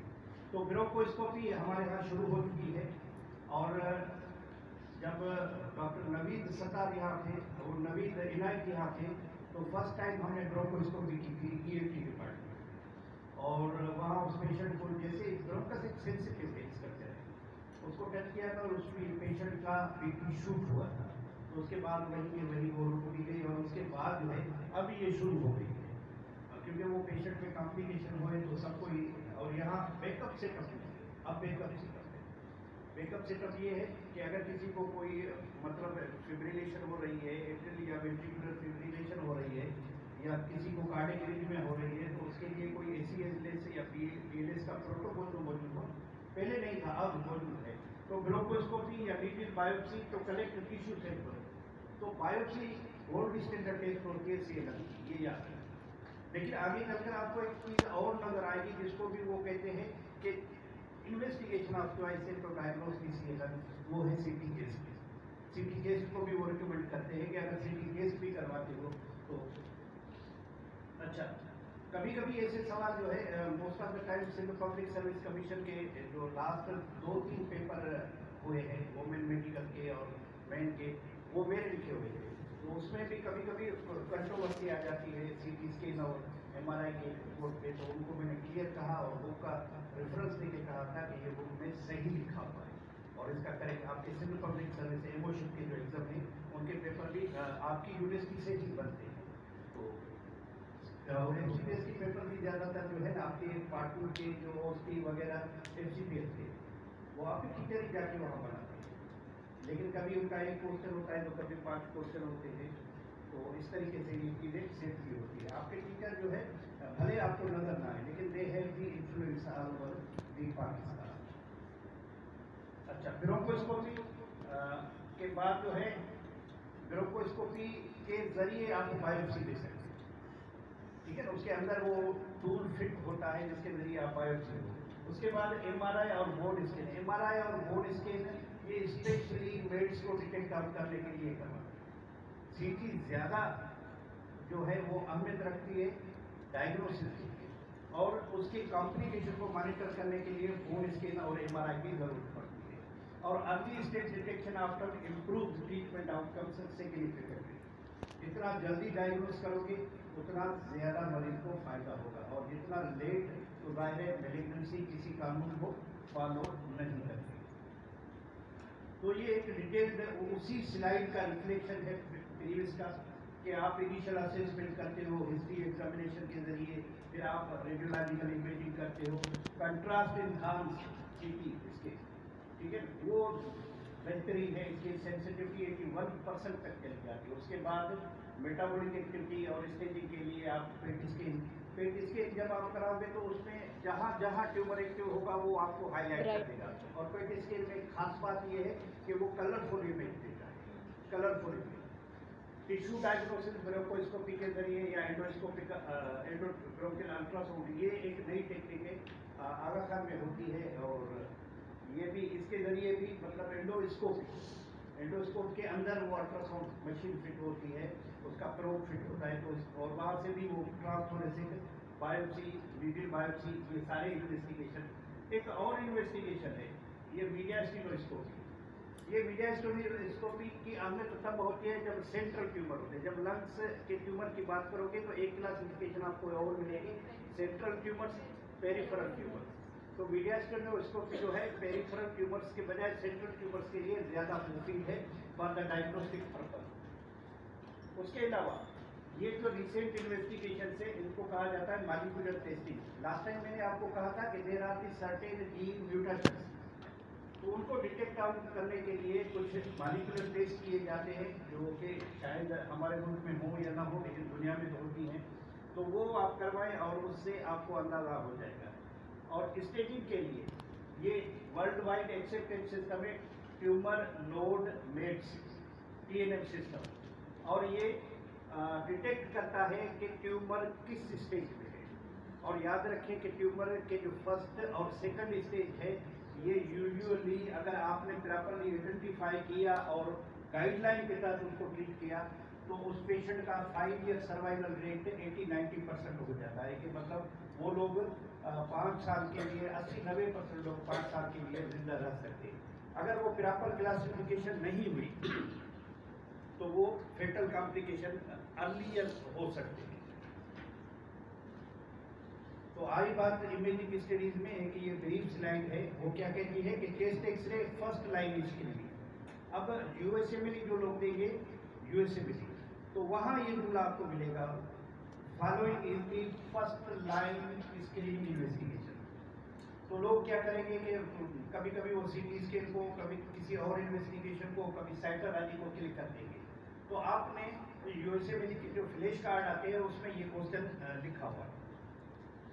तो although it Mrs 15 to 20%, tumour की साइज लार्ज होगी तो वो इजीली डिटेक्ट करेगा रेडियोलॉजिकली। अगर वो बिल्कुल सिमार होगा और वो डोज सही नहीं आया, टाइमिंग सही नहीं आई, और जो एक्सरे रीड कर रहा है उसका भी तो कमाल है कि मुझे पता हो कि इसको ट्यूमर कहा जाएगा या इसको नोड्यूल कहा जाएगा, मुझे प्रॉपर डेफिनेशन ही आती होगी तो मैं उसको क्लेम कर पाऊंगा कि हाँ इसको मैलिग्नेंसी। अगर मुझे खुद को ही नहीं आएगा तो मैं कैसे क्लेम करूंगा? मैं तो कहूंगा कि ये TB या कुछ और है या ऐसे ही निशान है। तो की फाइंडिंग क्या है? एक मास लियर होगा एक्सरे में, दूसरा हाइलार, और तीसरा एटीलेक्टेसिस को आप इस तरीके से समझे कि हर लंग के अंदर लोब होता है और लोब के अंदर सेगमेंट, ठीक है, लोब होते हैं, लोब के अंदर सेगमेंट होते हैं। एटीलेक्टेसिस कहते हैं सेगमेंटल कोलैप्स को।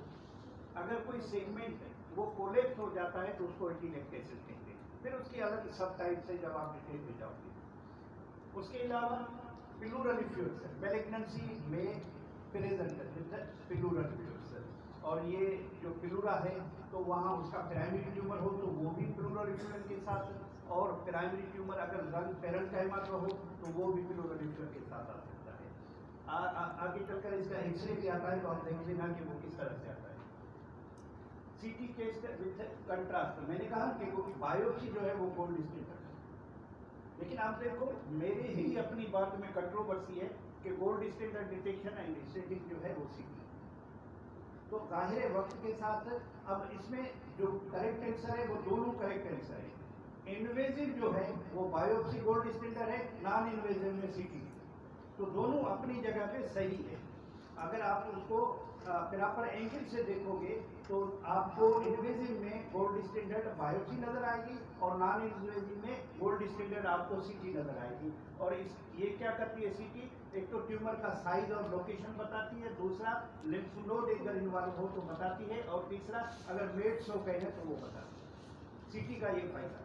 लेकिन बायोप्सी क्या कर बताती है, सिर्फ उसी particular most of the time जब आप बायोप्सी किसी पेशेंट की देखोगे तो उसके नीचे लिखा होगा कि सैंपल जो है वो इनएडिक्वेट है और प्रॉपर नहीं लिया गया, तो काइंडली रिपीट दी बायोप्सी। तो वो टेक्निकल सपोर्ट चाहिए ना।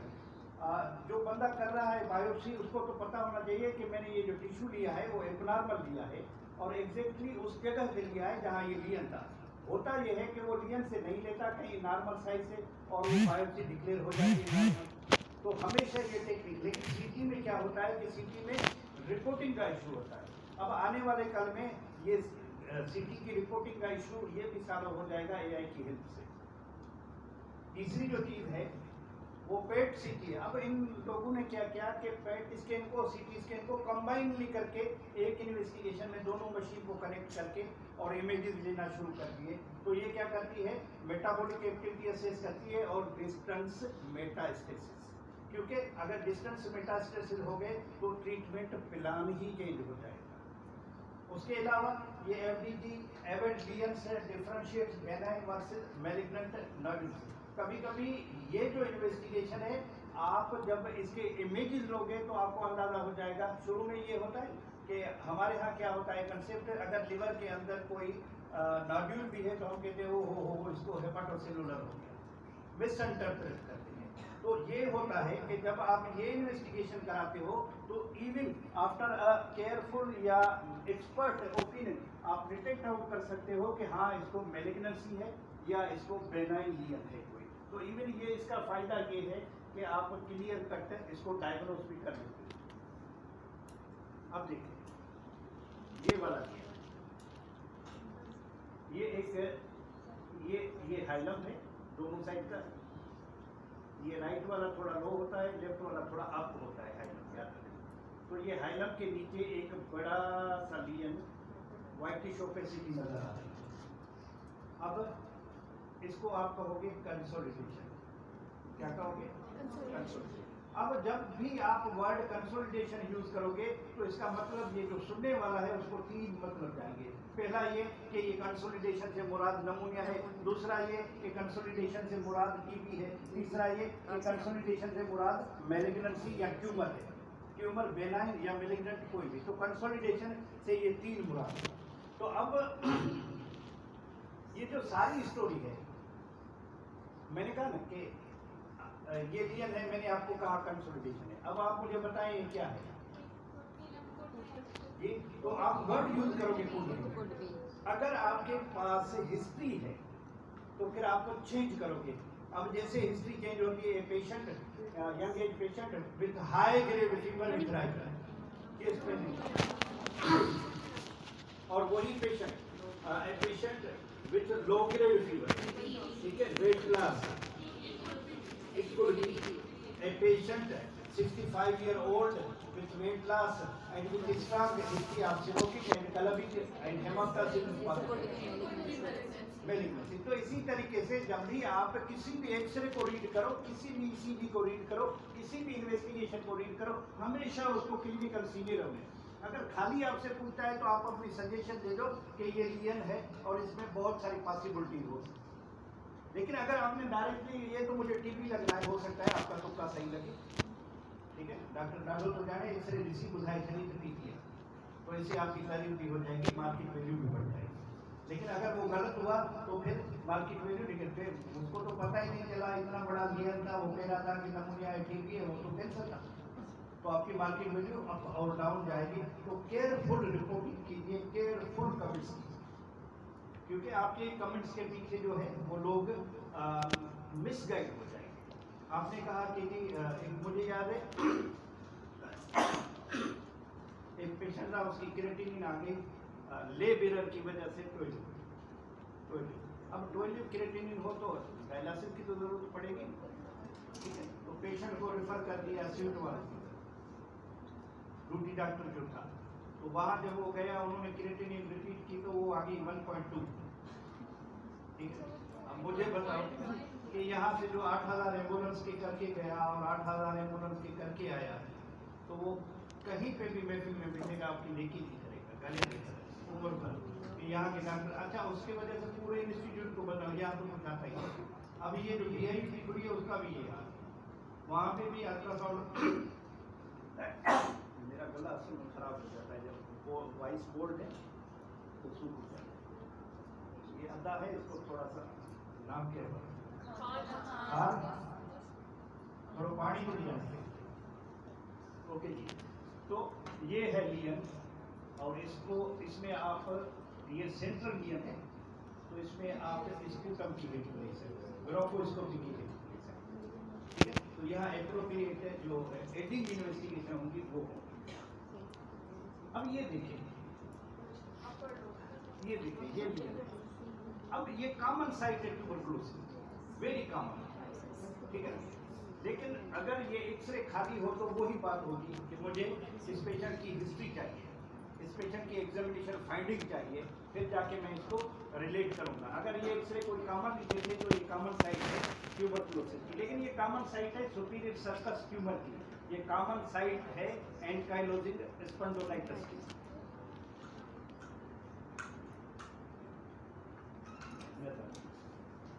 तो इसको एक्सप्लोर करने के लिए जरूरी है कि हमारे पास हिस्ट्री हो और एग्जामिनेशन हो, फिर जाके हम इसको फर्दर इन्वेस्टिगेट करें कि ये वाकई टीबी है या मैलिग्नेंसी है। तो it could be malignancy, it could be tuberculosis और it could be pneumonia also. अब ये हुआ प्लूरल इन्फेक्शन की बात है। तो अब प्लूरल इन्फेक्शन देखें, बहुत सारी डिजीज है जिसमें प्लूरल इन्फेक्शन एक तो प्राइमरी जो लंग की डिजीज है उसकी वजह से हो सकती है, कार्डियक इशू की वजह से हो सकती है, ठीक है, मेटाबॉलिक डिजीज की वजह से होती है, लिवर की डिजीज की वजह से होती है।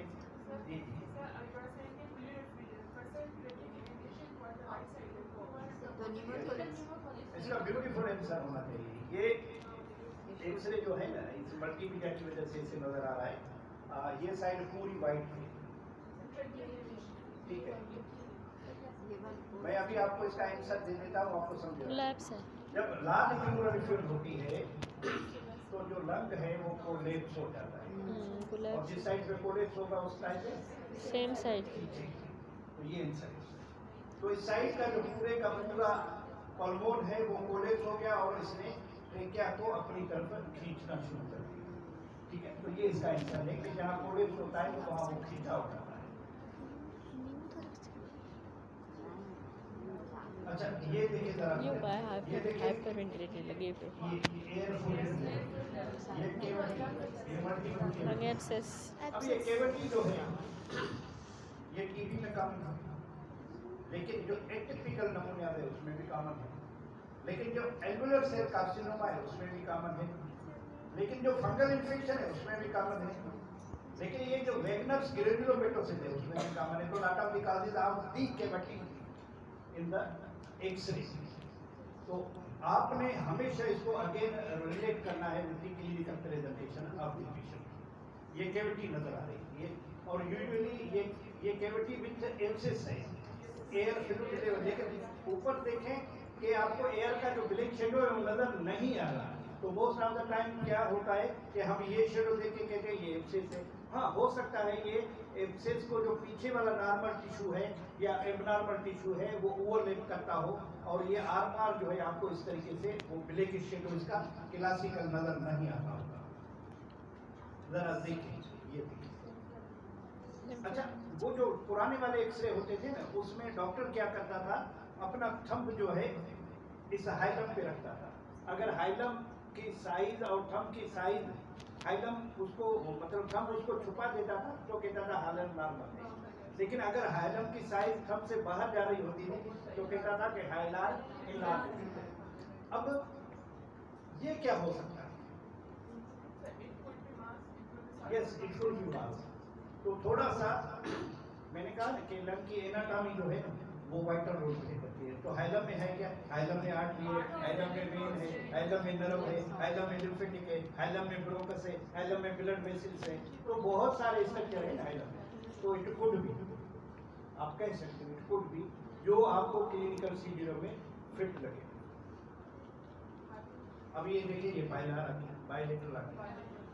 अब बायलेटरल आए तो 3 बातें पहले याद रखना। चौथी बात, शाबाश, टीबी, मैलिग्नेंसी, ठीक है, लिम्फोमा, ठीक है, लिम्फोमा को याद रखना, ठीक है, ट्यूबरकुलोसिस, मैलिग्नेंसी, लिम्फोमा, दोनों में बायलेटरल हाइलार एडिनोपैथी। अब नानी की कसम, ये जो एक्सरे आपने देखी है, एक आपकी उसमें जरूर आएगा, ठीक है। अब ये जो इन्वेस्टिगेशन है सीटी स्कैन। अब सीटी स्कैन में क्या होता है कि वैसे तो हमें एक ओपेसिटी नजर आती है, लेकिन यहाँ देखें कि ये सेंट्रली ब्लैक है और इसके अंदर ये एयर मौजूद है और साइड में ये दिखे। तो ये कैविटेटरी मैलिग्नेंसी है। कैविटेटरी मतलब अगर सीटी देखोगे तो फिर भी आप कहोगे कि हाँ जी, टीबी में भी तो लिम्फ नोड इन्वॉल्व होते हैं, सार्कोइडोसिस में भी लिम्फ नोड इन्वॉल्व होते हैं, लिम्फोमा में भी लिम्फ नोड इन्वॉल्व होते हैं, मैलिग्नेंसी में भी लिम्फ नोड इन्वॉल्व होते हैं। तो हमेशा इन्वेस्टिगेशन को रिलेट करें आप क्लिनिकल हिस्ट्री और एग्जामिनेशन। अब देखें, यहाँ एक छोटा सा ये लेयर नजर आ रहा है, ठीक है, एक छोटा सा लेयर। अब जाहिर है क्या कहोगे आप इसको कि एक छोटा सा लेयर नजर आ रहा है और आप एक्सरे पे कहोगे कि ये मैलिग्नेंसी है, तो वही है कि कुड भी। फिर आपको हमेशा जो जितनी सारी रेडियोलॉजिकल इन्वेस्टिगेशन है, काइंडली इसको आप क्लिनिकल सीनियर में कर देंगे। अदरवाइज इस पे ऐसे ओवर कमेंट्स या ओवर कॉन्शियस होकर कमेंट्स न कीजिएगा, तो उसमें बहुत दफा ये होगा कि आपकी रॉन्ग स्टेटमेंट जो है किसी के फिनेंशियल या लाइफ को नुकसान दे सकता है। ये पड़ेगा, ये क्या है? Ultra low dose. अब ये भी एक टेक्निक है, ये सीटी स्कैन, ये एक मॉडर्न टेक्निक है। तो ये कहते हैं कि अगर आप लो डोज सीटी स्कैन करते हो ऐसे पेशेंट, ये स्क्रीनिंग के लिए भी काम आता है कि अगर किसी पेशेंट में हाई रिस्क पेशेंट है, ओल्ड एज है, स्मोकर है और आपको लग रहा है कि ऐसा नहीं कि इसमें कोई मैलिग्नेंसी डेवलप हो रही है लंग वगैरह, तो उसमें आप low dose CT scan advise कर सकते हो। स्पूटम का एग्जामिनेशन, अब यहाँ आ जाए कि स्पूटम में कभी कभी हमारे यहाँ एक कंसेप्ट होता है, बलगम में अगर टीबी आई तो टीबी है, अगर नहीं आई तो नहीं है। ये एक जनरल कंसेप्ट होता है। लेकिन याद रखें कि बलगम को अगर आप टीबी या मैलिग्नेंसी के लिए देखते हैं तो मोस्ट ऑफ द टाइम इसकी देखो सेंसिटिविटी क्या है। 30 से 40% लोगों में मैलिग्नेंसी साइटोलॉजी में मैलिग्नेंट सेल आ सकते हैं, बाकी जो है 60% उसमें तो नहीं आएंगे। अब मैलिग्नेंसी है लेकिन स्पूटम में नहीं आएगी। आपने ओवर रिपोर्ट कर दिया, आपने अंडर रिपोर्ट कर दिया, मैलिग्नेंसी है नजर आई, वाह अच्छी बात है, मैलिग्नेंसी है नजर नहीं आई, तो यहाँ इसकी वैल्यू कम हो जाती है इस इन्वेस्टिगेशन की, तो इसकी रिलायबिलिटी नहीं। फिर वो क्या रिलायबिलिटी है? That is the gold standard, वो बायोप्सी या सीटी गाइडेड बायोप्सी है या सीटी कंट्रास्ट है। और जुमला है सेंट्रल ट्यूमर कि अगर आप किसी का बलगम एडवाइज करते हो तो जैसे हमने ये सेंट्रल ट्यूमर, अगर आपको यहाँ भी नजर आता है तो आप इसके लिए साइटोलॉजी स्पूटम साइटोलॉजी ये एडवाइज करें। अगर बीएम जो है, जैसे ये भी सेंटर है, ये थोड़ा सा ऊपर है सेंटर के करीब लेकिन अपाइसिस में है, तो यहाँ पे हो सकता है कभी काम आ जाए। प्लस माइनस वाली बात है कि कभी वो यूजफुल होता है, कभी वो यूजफुल नहीं होता, ठीक है। और तीसरी बात ये कि इसके लिए 3 सैंपल चाहिए। अब असल बात यह है कि बहुत दफा ये होता है कि आप बलगम एडवाइज करते हो, मरीज कहते हैं मुझे तो बलगम ही नहीं है, तो उसकी वैल्यू और भी कम हो जाती है। ये एंडोस्कोपिक बायोप्सी है, बायोप्सी के लिए ये जो मुख्तलिफ प्रोब्स लगाए गए हैं, ये देखिए ये टारगेट किया जाता है और इससे और भी फायदे हैं। ये खाली ये नहीं है, इसके और भी फायदे हैं। तो ब्रोंकोस्कोपिक टेक्निक अगर ब्रोंकोस्कोपी आप कर रहे हो तो ये यूजुअली हेल्पफुल होती है सेंट्रल ईयर के लिए 70 to 80%। इसमें आपको बायोप्सी और वाश कर सकते हो। वाश ये क्या होता है, जैसे Disparity. चेहरे पे बुर्श मारते हो ऐसा वो उस बायोप्सी उस मशीन के अंदर बुर्श होता है, वो ऐसे बुर्श करता है और वहाँ से जो मेलेग्नेंट सेल है वो शेड ऑफ होते हैं और फिर उनका सैंपल कलेक्ट किया जाता है, तो उसको कहते हैं ब्रोंको एल्वियोलर वाश के नाम से ये मशहूर है। और ये दूसरा ये है, एक तो वाश करते हैं, दूसरा ये है कि एक छोटा सा बुर्श भी लगा होता है उस मशीन के अंदर, फिर वो उस मशीन से बुर्शिंग भी करते हैं तो उसको ब्रोंकल बुर्शिंग भी कहा जाता है। तो ये दोनों टेक्निक्स है और ये ब्रोंकोस्कोपी से रिलेटेड है जो कि CLN को डायग्नोस करने के लिए करते हैं। दूसरी इन्वेस्टिगेशन जो है ये है एंडोब्रोंकियल अल्ट्रासाउंड। ये मॉडर्न है और ये इसकी जो सेंसिटिविटी है वो भी ज़्यादा है और अगर कोई लीयर होता है तो वो जल्दी से पिकअप भी हो जाता है। और तीसरी जो है वो इलेक्ट्रोमैग्नेटिक नेविगेशन है, ये यूज होती है पेरिफेरल में और इसकी यील्ड जो है 70% है और ये GPS लाइव ट्रैकिंग करती है, जैसे GPS के जरिए ट्रैकिंग करते हैं, तो इसमें ये कुछ एडवांस सिस्टम आ गए। और नॉन ब्रोंकोस्कोपिक में क्या है कि CT गाइडेड बायोप्सी। अब वो CT गाइडेड, अल्ट्रासाउंड गाइडेड भी होती है, CT गाइडेड भी होती है बायोप्सी, कि आप अल्ट्रासाउंड करो, लीयर को लोकलाइज करो और वहाँ वो डिटेल पास कर दो। और दूसरे नंबर पे है फ्लोरेसेंट टेस्टिंग और ये मेलिग्नेंट प्लूरल इफ्यूजन जैसे आपने वहाँ देखी उसमें साइटोलॉजी। अब ये चीज़ नहीं आ रही है बायोमार्कर टेस्टिंग।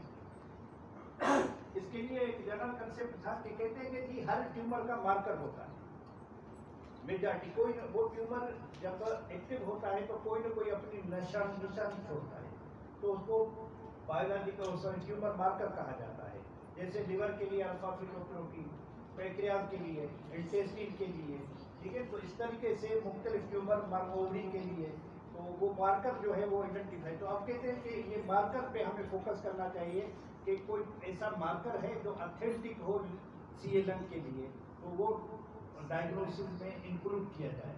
और फिर ये मीडिया स्टेनोस्कोपी ये गोल्ड स्टैंडर्ड है फॉर नोडल स्टेजिंग। अब आपको पता है कि लिम्फेटिक सिस्टम राइट लंग और लेफ्ट लंग का डिफरेंट या सेम है?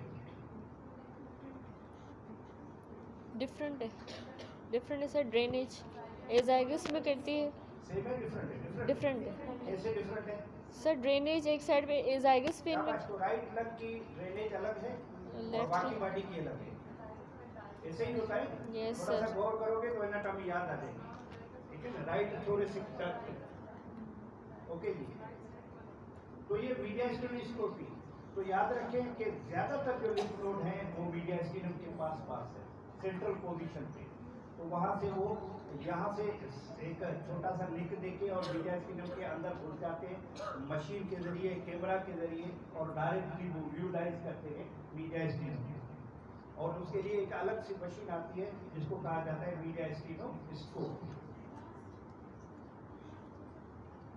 ये वो एडवांस टेस्ट है जो जिसको मॉलिक्यूलर या हिस्टोलॉजिकल टेस्ट कहते हैं। ये मतलब नॉलेज के हद तक तो बेहतरीन है, लेकिन फाइनल ईयर में इसका सब्जेक्ट नॉलेज की हद तक बेहतरीन है। हमारे यहाँ तो इम्प्लीमेंट नहीं होती, तो इस वजह से ज़्यादातर लोग इन पर बात नहीं करते। तो इसमें देखें कि essential test on biopsy histology है, फिर ये डिफरेंशिएट करती है small cell non small cell को, फिर इम्यूनोहिस्टोकेमिस्ट्री ये आगा खान वाले करते हैं, ये सारी आगा खान वाले करते हैं, लेकिन हमारे यहाँ ये नहीं होती। हमारे यहाँ भी तो रिसर्च है तो उसमें भी वो ये नहीं होती। इसमें से हमारी रिसर्च लैब में इसमें से कोई भी एक नहीं होती। इवन हमारी रिसर्च लैब में ये भी नहीं होती, भले पैथोलॉजिस्ट प्रोफेसर के, लेकिन ये नहीं होती।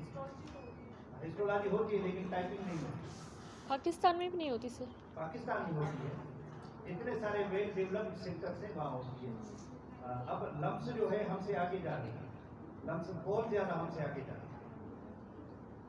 अब देखिए ये टेक्निक है, ये इमेजिंग है, ये मुख्तलिफ जो रंगीन इमेजेस दिए जाते हैं सब मशीन्स और 3D फोटोग्राफी 4D। अब तो पता नहीं क्या क्या डी लगा गए। वो कहते हैं कि हर एंगल पे एक डी होगा, तो 360 के अगेंस्ट तो 360 ही बन सकते हैं। ये आगे आने वाला कल बताएगा।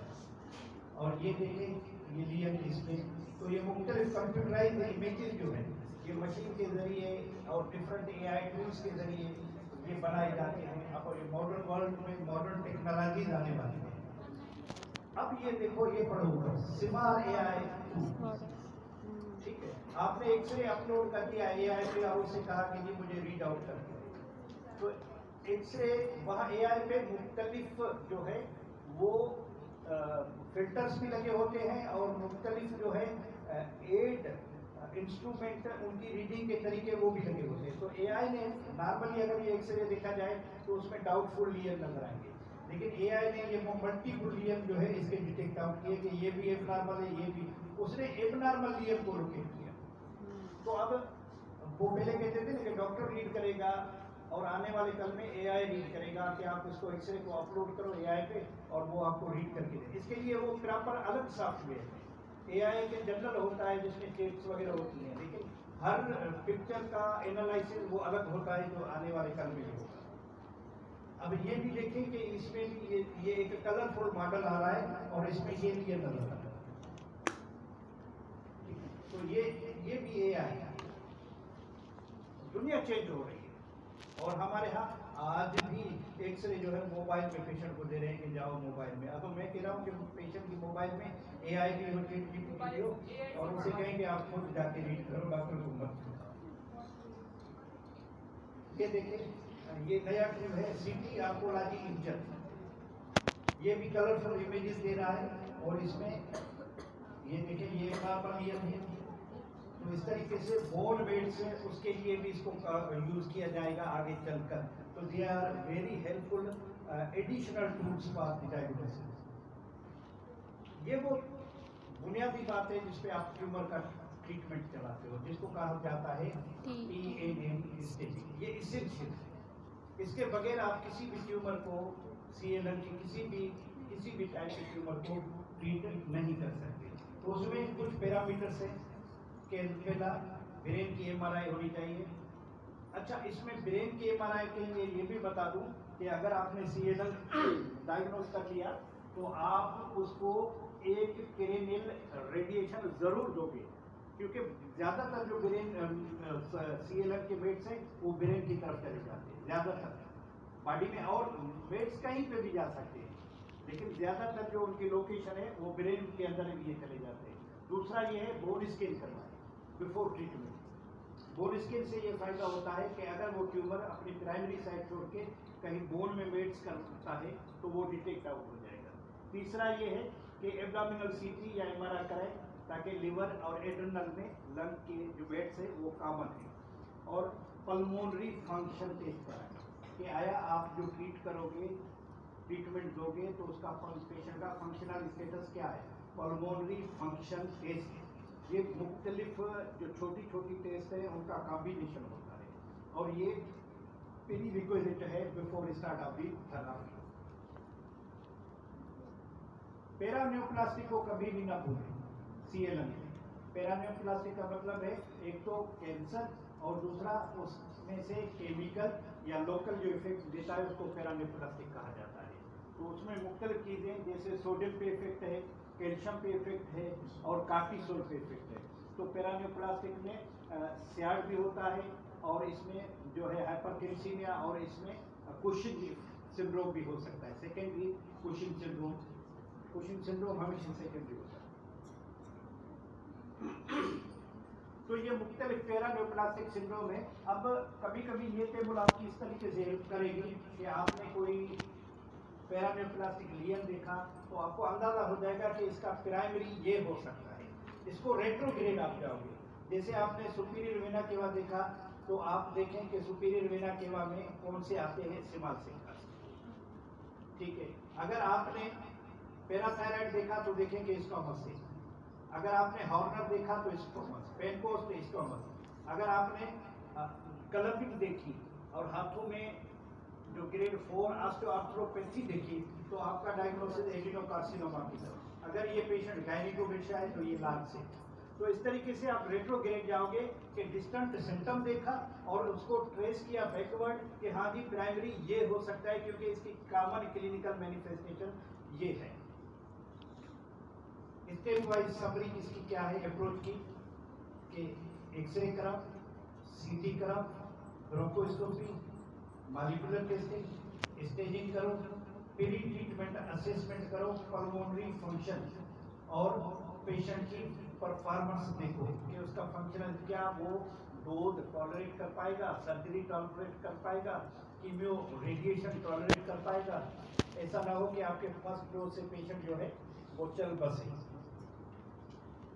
स्टेजिंग के लिए आपने क्या करना है, ब्रेन एमआरआई, बोन स्कैन और पीएफटी करनी है। ये है स्टेजिंग। अब मैं दोबारा उस एक्सरे पे आ जाता हूँ कि in every X-ray there is cancer. ठीक है, अब जरा देखिए, ये TX का मतलब है जीरो, मैलिग्नेंट सेल्स इन ब्रोंकल सीक्रेशंस।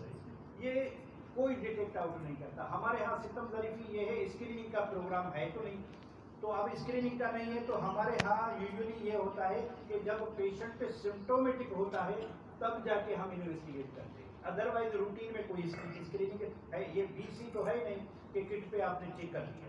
तो ये मैलिग्नेंसी के लिए इस तरीके से।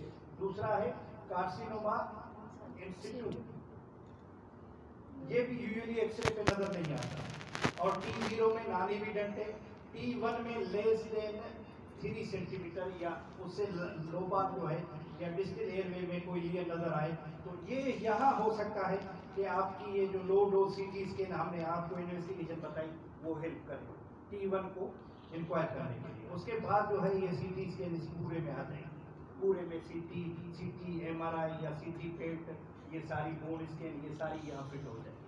फिर यहाँ ये हेल्पफुल होंगे। इवन यहाँ एक्सरे भी आपकी हेल्प कर सकता है इन सारी। ये है क्लासिफिकेशन, स्टेज डिस्क्रिप्शन और 5 years सर्वाइवल। तो there are the 4 types, 4 stage of the TNM।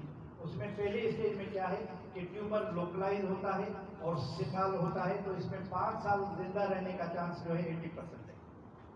दूसरे में ट्यूमर लोकल होता है और लोकल नोड भी इन्वॉल्व करता है तो 50% चांस होता है कि वो जिंदा रहे 5 साल तक। तीसरे में लोकली एडवांस होता है, नोड्स को इन्वॉल्व करता है तो ये 30% चांस होता है।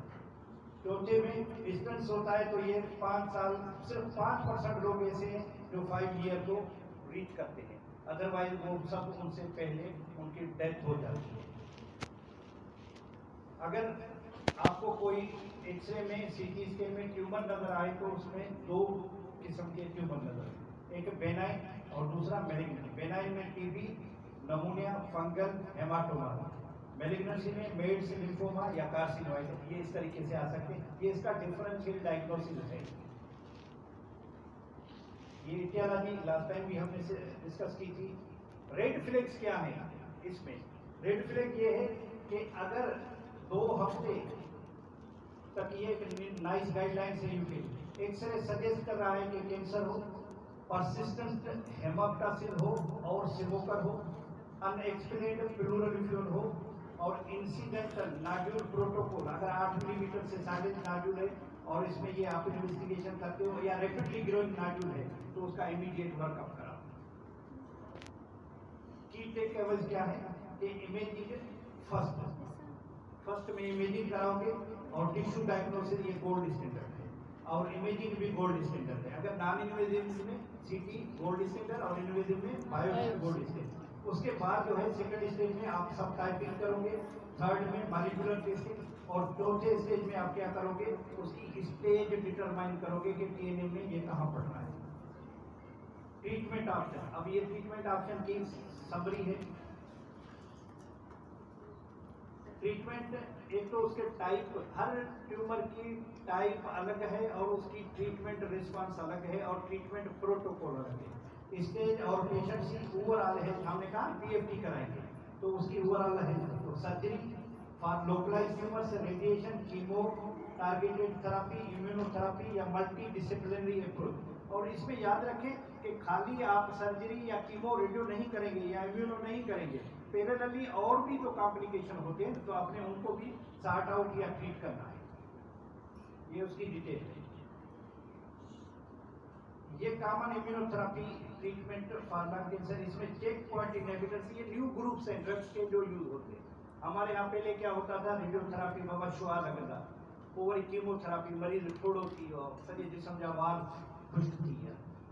जो नई चीज आ रही है वो ये आ रही है कैंसर वैक्सीन के आने वाले कल में ये कोशिश कर रहे हैं कि जेनेटिक मैप को प्राप्त, क्योंकि हमारे जिस्म के अंदर 75 ट्राइलिन सेल्स है।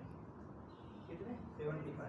ये गाइटर में लिखा हुआ है पहले जो, तो 75 ट्रिलियन सेल्स में देखेंगे जीन्स कितने होंगे, 30 मिलियन है शायद, या 30 मिलियन जीन्स है जो मुख्तलिफ टाइप्स हैं जीन के। तो इस तरीके से अब वैक्सीन कैसे डेवलप हो, ये बहुत ही मुश्किल मरहला है। और फिर ये मॉडर्न थेरापी है टी सेल थेरापी। मैं थोड़ा सा क्विकली जाऊंगा। तो ब्रोंकोजेनिक कार्सिनोमा की ट्रीटमेंट में क्या है, टाइप डिटेक्ट करो, स्टेज करो, मॉलिक्यूलर प्रोफाइल और पेशेंट को फिट करो, फिर आगे बढ़ो। पीएनएम क्लासिफिकेशन के देखो कि ट्यूमर लोकलाइज है या डिस्टेंट चला गया, तो उसमें आप ये स्टेज है और इस स्टेज में आपने देखें कि ट्यूमर की साइज लेस देन 3 सेंटीमीटर है, स्टेज 1 है, 3 से 5 है और अफेक्टेड लिम्फ नोड है तो 2 है, मोर देन 5 है, अफेक्टेड लिम्फ नोड है तो 3 है, और स्टेज 4 में वेट्स होती है, लोकल वेट्स या डिस्टेंस वेट्स। ये नॉन स्मॉल सेल जो है इसकी स्टेज 1 और 2 की सर्जरी या एडजुवेंट कीमोथेरेपी। अब एक और नया कंसेप्ट है जिसको कहा जाता है न्यू एडजुवेंट। वो क्या होता है? राउंड स्टेज करने के लिए। न्यू एडजुवेंट में क्या करते हैं कि पहले ड्रग्स देते हैं, ट्यूमर की साइज को कम करते हैं, फिर उसको सर्जरी के लिए प्लान करते हैं। लोकली अगर एडवांस हो तो उसमें ये कीमो रेडिएशन, ये ड्रग्स हैं और ये सर्जरी रेयर, अगर M2 तक है तो रेयर है। ये देखिए ये सीटी स्कैन शो कर रही है कि ब्रेन वेट्स, तो इसी वजह से बार बार आपने इन्वेस्टिगेशन में देखा कि सीटी स्कैन का जिक्र था कि सीटी ब्रेन कराओ और वेट्स को रूल आउट करो। और मैंने आपको बताया कि जब आप ट्रीटमेंट स्टार्ट करोगे तो एक इनिशियली आप कीमो रेडिएशन या रेडियोथेरेपी, आप पेशेंट की क्रेनियल रेडियोथेरेपी करोगे ताकि अगर वहाँ कोई वेट्स पहुंच भी गया है तो वो खत्म हो जाए। स्टेज 4 में ये एडवांस किस्म की ड्रग्स है, इन पे तो बात करना ही फजूल है हमारे सेटअप में। ये स्मॉल सेल में कीमो रेडिएशन और ये देखें प्रोफाइलेटिक क्रेनियल इरेडिएशन। भले पेशेंट को वेट्स ना हो लेकिन आपने इरेडिएट करना है क्योंकि वेट्स नजर जब तक आए पर।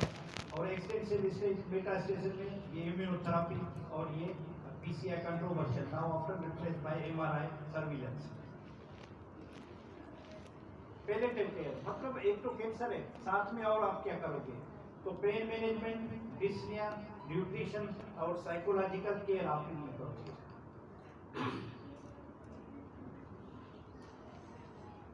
ये लिस्ट ऑफ कॉम्प्लिकेशन है कि जब किसी को सीए लंग होता है तो सीए की वजह से कॉम्प्लिकेशन और ट्रीटमेंट की वजह से कॉम्प्लिकेशन, तो ये पूरी लिस्ट है। और हेड टू टो ये इन्वॉल्व करती है, हेडेक से लेकर और डिस्कलरेशन एंड स्वेलिंग, पेन या टेंडरनेस, जॉइंट्स की, मसल की, ये इस तरीके से मैंने हेड टू टो इफेक्ट करती है।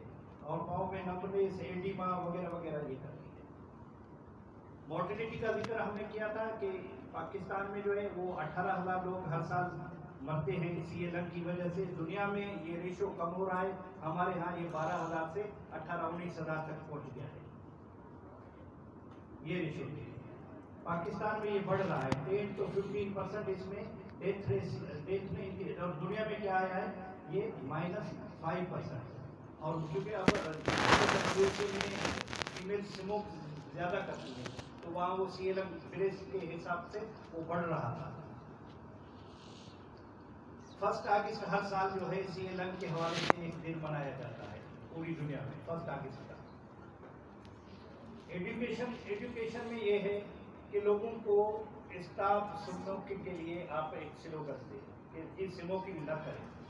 अगर स्मोकिंग न करेंगे तो सीए लंग नहीं होगा, उसमें ओवरऑल जो है कमी पेशी आ जाएगी। डायग्नोसिस की पूरी बात हो चुकी है।